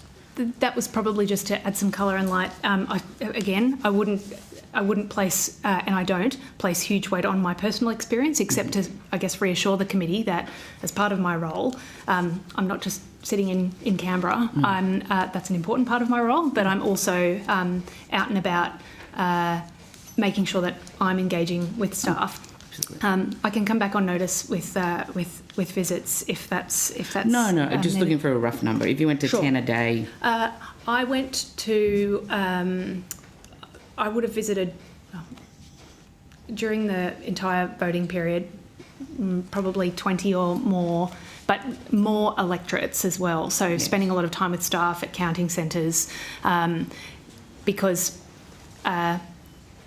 It is the Divisional Returning Officer and state Australian electoral officers who are the best points of direct connection with polling places. I just think, and I think the Commissioner's view is also that it's important for the senior executive to maintain contact and get out and see those. And Michael Lynch sitting next to me also probably did much more than what I did, and he's out and about as a member of the senior executive team as well, as is the Commissioner. And on a press release released by the AEC on the 28th of March, you note that there were 7,000 polling places. And so I note that in terms of, your experience on the ground, that it leaves more than 99% of the booths that existed and polling places there. So just to go to the weight for the record of the committee. The last thing I was going to ask is that you laid evidence that we do lots in terms of the multicultural space. I represent an incredibly multicultural electorate. I was multicultural in Queensland. I have a diverse background myself. And at the last hearing, at the last public hearing, I asked about what you were planning going forward. So understanding that there were programs in place to try and increase the participation of people from culturally diverse backgrounds. I was wondering if you had any more clarity now as to what the plan is going forward to expand that. Thanks for the question. Look, it's a real pleasure to speak to the work that we do in this space. I think each election we get better at this as the AEC, but there's always more that we can do.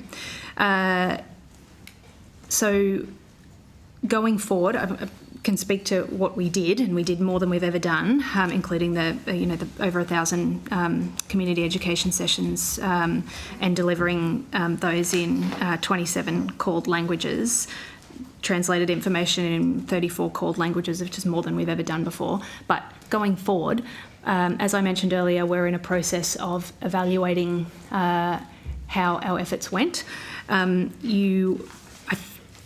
think, Ms Campbell, you may be aware from our previous hearing or from other forums that we delivered a trial for this election of what we call multicultural community electoral participation officers.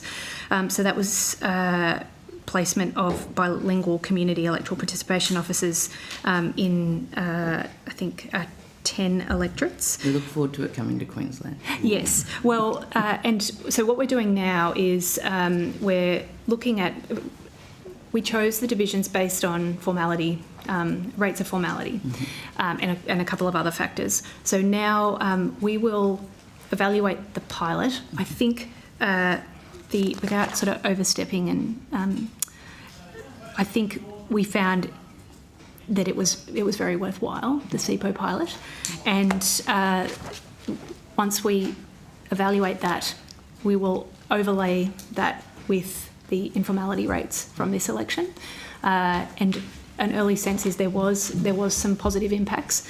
It's hard to just isolate it to that pilot because we did so many other things as well. So digging deeper into what worked, and then understanding what we might propose to be rolled out for the next event. And this is where I say that these things are resource intensive and they're very important, but the AEC has to be adequately resourced to do this work with the appropriate lead into the election. It will surprise no one to know that we can have limited effect if we just engage with the community right on the doorstep of an election. And I might invite my Home Affairs colleague to speak on this too, because for this election, we engaged through the Community Liaison Officer Network with Home Affairs as well, which was incredibly effective. So I think it's calibrating the resourcing to achieve the outcomes. Did you want to speak to that? Thank you. So we use the AEC materials, but we use our Community Liaison Network, which has a potential audience of around 75,000 people in Australian multicultural communities. We also had face-to-face meetings with community representatives in the multicultural environment. We provided material and we continue to provide material to all new citizens at citizenship ceremonies around the stop and consider in a lot of the electoral information, and also across our Home Affairs social media accounts to an audience of around 800,000 followers. Again, in culturally diverse environment.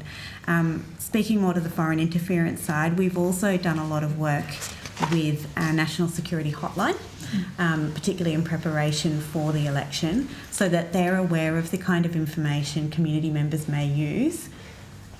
As I said, foreign interference is not an easy concept.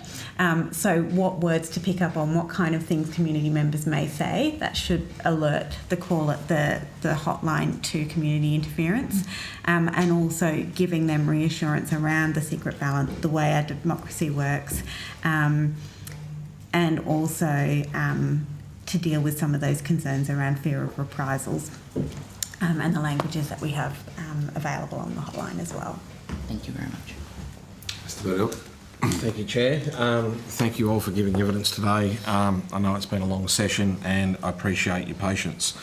I've only got a couple of quick questions. I do want to go back to the 6 metre exclusion zone. I think it's a pinch point within a lot of the frustrations that are experienced by political candidates, by AEC staff and by, more importantly, the voters of Australia. There is a clear indication that the AEC is reluctant to get involved beyond the 6 metre line, but that is where probably 99% of all infractions are occurring, is from 6 metres and beyond, and that the ability to respond in an appropriately fast enough manner is devoid in probably 99% of occurrences where there is a perceived breach of political campaigning guidelines. Now, I note that in previous hearings that there has been a suggestion that we should have a code of conduct agreed to by political candidates, but I do have concerns that that does not necessarily encapsulate third-party actors that have been known to be present on polling booths. It also doesn't deal with the significant volume of political campaigning material now present at the majority of polling booths across the country. And the reason why I'm concerned about this is because it's compressing the environment by which voters then have to engage or run the gauntlet to go and cast a vote. So I'm interested to get your thoughts about how that can be better achieved beyond a bit of wishful thinking that bipartisan sportsmanship is going to hold in this scenario, because I'm sorry, but I don't have a belief that that's going to be sufficient. So I'm keen to get your thoughts as to what would better aid beyond the code of conduct. Thanks for the question. The 6 metre pinch point, as you described it, is the AEC can only operate within the legislative construct that we have, and of course the 6 metre rule is a matter for Parliament, and the AEC would of course implement whatever Parliament wishes. And there are other examples in other jurisdictions. You'll have seen examples of 100 metres and a whole variation of different options. And I'm not sure if Department of Finance wanted to speak a little more to those sorts of options, or the Chief Legal Officer. I'm happy for them to chime in if they wish. In terms of responding, I want to make it clear that while the AEC is very clear about the 6 metre zone being our responsibility, and us, the polling place, being the area that we conduct our work and regulate, we are not blind to what's happening outside of the 6 metre, quite the opposite. And that's why you saw references to campaigner conduct in our submission to this committee, why we, as the EIAT, talked about the risks associated with that to electoral integrity in our January published material, and why we took other steps such as, I mentioned before, the Commissioner writing to campaigners, our engagement with police and our deep connections, and notwithstanding your comments about dynamism, I want to thank the staff on the ground, the AEOs and the AFP and local police jurisdictions for what I saw as an incredibly sort of cooperative and dynamic response in challenging circumstances when every voter is attending within a 12-day period. It's a considerable undertaking, as you appreciate. I should have also mentioned, and this also goes to Dr. Ryan's questions before, that for this election, we launched a campaigner hub, which we haven't done before, and the Commissioner wrote out about it, and there was a media release that, because we haven't done this historically, but we attempted there to pull together some information and advice for campaigners, so volunteers, candidates, about what it's like to campaign, what your sort of obligations are, and the role that campaigners can play in facilitating a civil environment. And it talked about things right down to practical considerations about access to toilets in polling places and all that sort of thing. So we've kind of dipped a toe in the water, and we got some really positive feedback about the Campaigner Hub. But the AEC is open to Parliament's, I suppose, reflections on whether there is a need to change the regulation here. Or we will continue through EIAT, but also through the through the AEC's efforts to improve the Campaigner Hub, to continue our close engagement with campaigners broadly defined, and you spoke about third parties. This might be a slight overstep without the Commissioner here, but given the funding and disclosure legislation changes that are coming in the coming year, the AEC will be engaging with more participants than we have historically, and that potentially provides an avenue for us to be more closely engaging on some of these matters and pushing the advice about civil campaigning and that sort of thing. So there are things the AEC can do and does within our existing remit, but again, matter for Parliament and the AEC will work with the committee as you explore that further. Thank you. My last question is on cybersecurity and interference, or probably more so leaning towards influence. We saw multiple different ballot builder applications or platforms being circulated throughout the 25 election. I'm just interested to know whether the committee pressure tests these platforms for validity of truth, as to whether or not they are actually a true reflection of the policy input that the user is providing, and whether that's within. I understand that there will be a potential discrepancy for accuracy, but whether it genuinely leans one side to the left or to the right, or is that something that you don't look at, and is it something that you may consider moving forward, given that as we move into a more heavily dependent social media / technological voting experience for a lot of young people, that will be an area that needs a bit more oversight.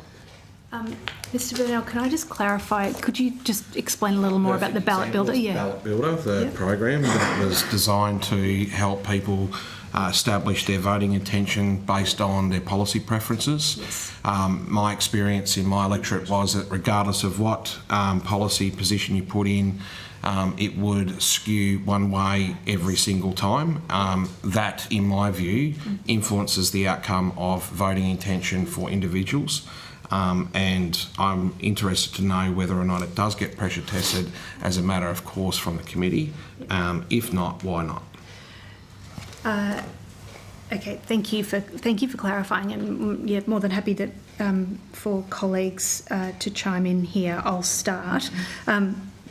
So at the AEC, I mentioned earlier our Defending Democracy unit, and part of the work that unit is charged with throughout the electoral cycle, but especially in the lead-in, is giving the senior executive, but also then sharing information with the EIAT as appropriate on, I'll say, technology platforms generally that could have an impact on the integrity of an election, and that includes, if I can give you one example, we had the team putting search questions into AI chatbots and image searches into chatbots to see what sort of information voters would be getting out. And that's a really important monitoring exercise to understand whether we see any platforms that are providing what we would consider false or misleading information about the electoral process. So again, I bring it back to those words again. The Commissioner will be very pleased. That is the focus, and the Defending Democracy Unit's work is really critical in that regard. I would have to take on notice about Ballot Builder specifically, but it is absolutely ringing a bell that it was in. But as you can imagine, there's many tech platforms, and so there were many that the team will have explored. Now, if it's at a threshold where, because we're engaging so regularly with EIAT, we would be discussing the findings routinely anyway, but if it's at a particular threshold, then yes, it would be absolutely something that the EIAT is potentially concerned about and interested in. But I might invite any colleagues to chime in. Thanks, Ms. Gillies. I don't think I have any further reflections, Mr. Burnell, based on it not being a cybersecurity incident or issue, but in fact a technology, misinformation, disinformation platform. So I might refer to other operational agencies on the assurance of any of those cases. Just for clarification too, if you do identify a platform that is operating in such a manner, do you have the ability to be able to force a shutdown of it or a cessation notice? How does that work? I think the answer is no. I'm going to ask the Chief Legal Officer to come forward because this also strays into authorisation requirements as well. So I think it, again, depends on the circumstance, but we'd be checking whether there is anything that within our regulatory remit that is problematic. Yeah, limited in being able to shut them down, but we would be looking first because that's seeking to influence the way someone would vote, so we'd consider that as a site that needs to be authorised and then be looking seriously and potentially contacting who's responsible if we can identify. I think, if something like that was on social media and it wasn't authorised, we'd be saying that's electoral matter, it's not properly authorised, it's contrary to the Electoral Act. If we can't identify a responsible person, we'd be contacting the digital platform and saying, please remove this. And I'd also add that I've mentioned before about the fairly good engagement we have with social media and technology platforms, and we added we're always seeking to engage with new and emerging platforms. It's not always successful, but there is always that effort, and that's a key part of our readiness activities as well. And I was just going to offer the same, and also that multiple departments, including the Department of Home Affairs and my organisation, engage frequently with platforms in multiple areas for support. And is this perceived to be a growing risk area for the potential influence within the voting cycle? I think that, as we say in the AEC's submission, the technology, digital information environment is complex and a concern and extremely dynamic. And yes, it's absolutely a challenge, which is why maintaining the sorts of very, very lean but capable capabilities like Defending Democracy Unit and making sure there's appropriate investment in our monitoring capabilities to prepare for readiness for elections is really important. And monitoring developments overseas as well, that helps us. It's also important to note that we all bring our capabilities to the electoral team, but we also do this on a regular basis in terms of other national security risks. We're constantly looking at the environment and the regulatory and policy reforms required. Yes. Yeah, because the thing that concerns me with some of these platforms is the fact that the voting window generally is only a 2-week window. It's very short. It makes it extremely difficult for you to identify the threat and then be able to respond in an appropriate way that mitigates or limits the potential for influence or perversion of voter intent before we get to the last day of voting. Yes. And without an ability to press a stop button, makes it extremely hard if you get caught up in the legal back and forths. So in effect, potentially, you become null and void in your ability to stop any sort of nefarious intent by a third-party actor. If I could say, I think that's exactly right. Regulatory options are really too late. That it comes back to points that have been made on the committee today and in other submissions about the importance of civic education and digital and media literacy, building that capacity outside of an election. So, we do that small amount in the election from the AEC perspective, but it really is a year-round. And to reassure you, if I can bring it back to the committee and the whole idea behind the construct, that if there was something that compromised, or the EIAT board judged compromised the integrity of an election, we don't wait until the end of an election wouldn't wait until the end of an election to advise the Electoral Commissioner. It is absolutely open to us under our communication protocol to provide that advice as soon as we think that there's been an issue. So we move as dynamically as we can within our existing arrangements. Just worry of time, the Deputy Chair has indicated like a question, and I've got a few more to you, Mr Ryan, before we suspend. Yeah, sorry, just off the back of that last tranche of questions with respect to the vote building platforms, would they be regarded in the norm as electoral matter and therefore requiring all of the declarations that would come with electoral matter, including who was responsible for them and those sorts of things? And if they're not, what would be the recommendation that might put them into that context, or if there's a view on that? I think that's it's a very good series of questions, I think. And so are they, as of a norm, regarded as political matter? Thanks, Senator. And this is where I'll invite the Chief Legal Officer and Department of Finance if they have anything else they wish to add. I'd just start by drawing your attention to our submission where we mention some of the challenges in regulating in the current dynamic environment, and top of that is we say some of the matters for JSCM consideration include replacing the subjective dominant purpose test for electoral matter with an objective standard. So I think in there highlights some of the challenges in determining electoral matter. But Andrew? I think that's a good point that the Acting Deputy Electoral Commissioner has made. There is. So the definition of electoral matters in Section 4AA of the Electoral Act, and generally it's communication intended or dominant purpose to influence the way an elector will vote. And then the definition goes on with a whole bunch of criteria to help consider what the dominant purpose is.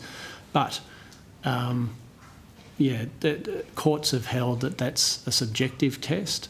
So even if objectively we would look at that and say that looks like electoral matter, that looks like that's trying to influence how someone votes, a court may disagree with us and the person who we find is responsible, if we took action, they could turn around and sort of say, well, no, we were just doing it for an educative purpose, for example.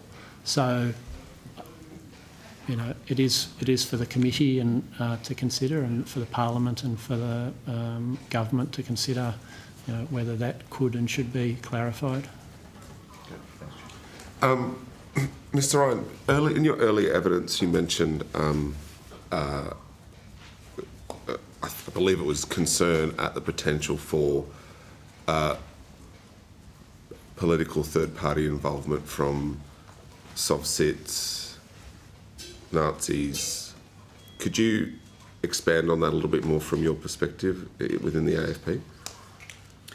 Certainly, and the Commissioner's been quite public on this in relation to the way that we are pivoting back towards this as an issue against threats to democracy and threats to our social cohesion, which is why we've initiated these new investigative teams to look at those, I wouldn't call them fringe groups, but emerging groups that are much more public, much more vocal, and as I noted earlier, the NSN in particular, we're aware of them dropping flyers and things like that with political aspirations and those types of things. So it's the behaviours that they are publicly displaying that gives rise for concern of members of the public about their safety, particularly when you see them marching and protesting and those types of things. Our concern, I guess, primarily, if I take it out of the context of the electoral issues, is probably more so in relation to some of these members of these groups and the ideologies and the extremist ideologies that they have, and whether that is something that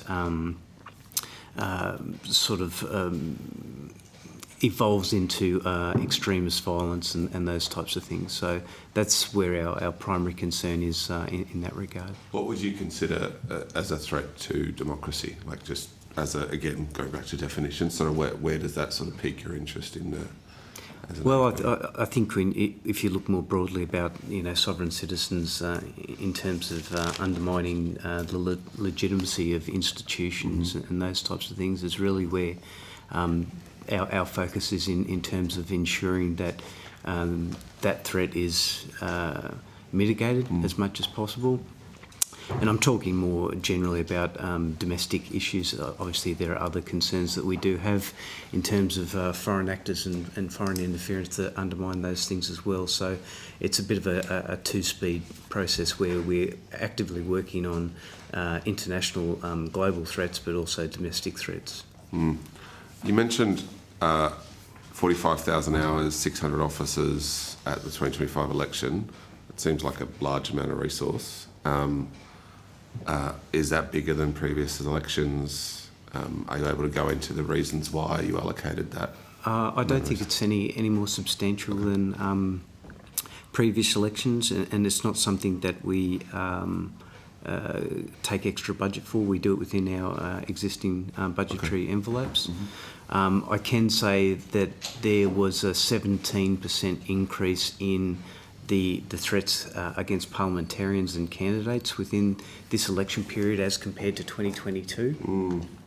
And about 70% of the things that we investigated in this regard related directly to either personal threats to parliamentarians and candidates, or the use of social media platforms to make those threats, even if in a veiled way. So a lot of the work that we do relates to using threatening Commonwealth officials, or using a carriage service to threaten, harass or menace is the bulk of the work that we've looked at outside of the physical security overlays that we put in place for the physical protection of parliamentarians and candidates.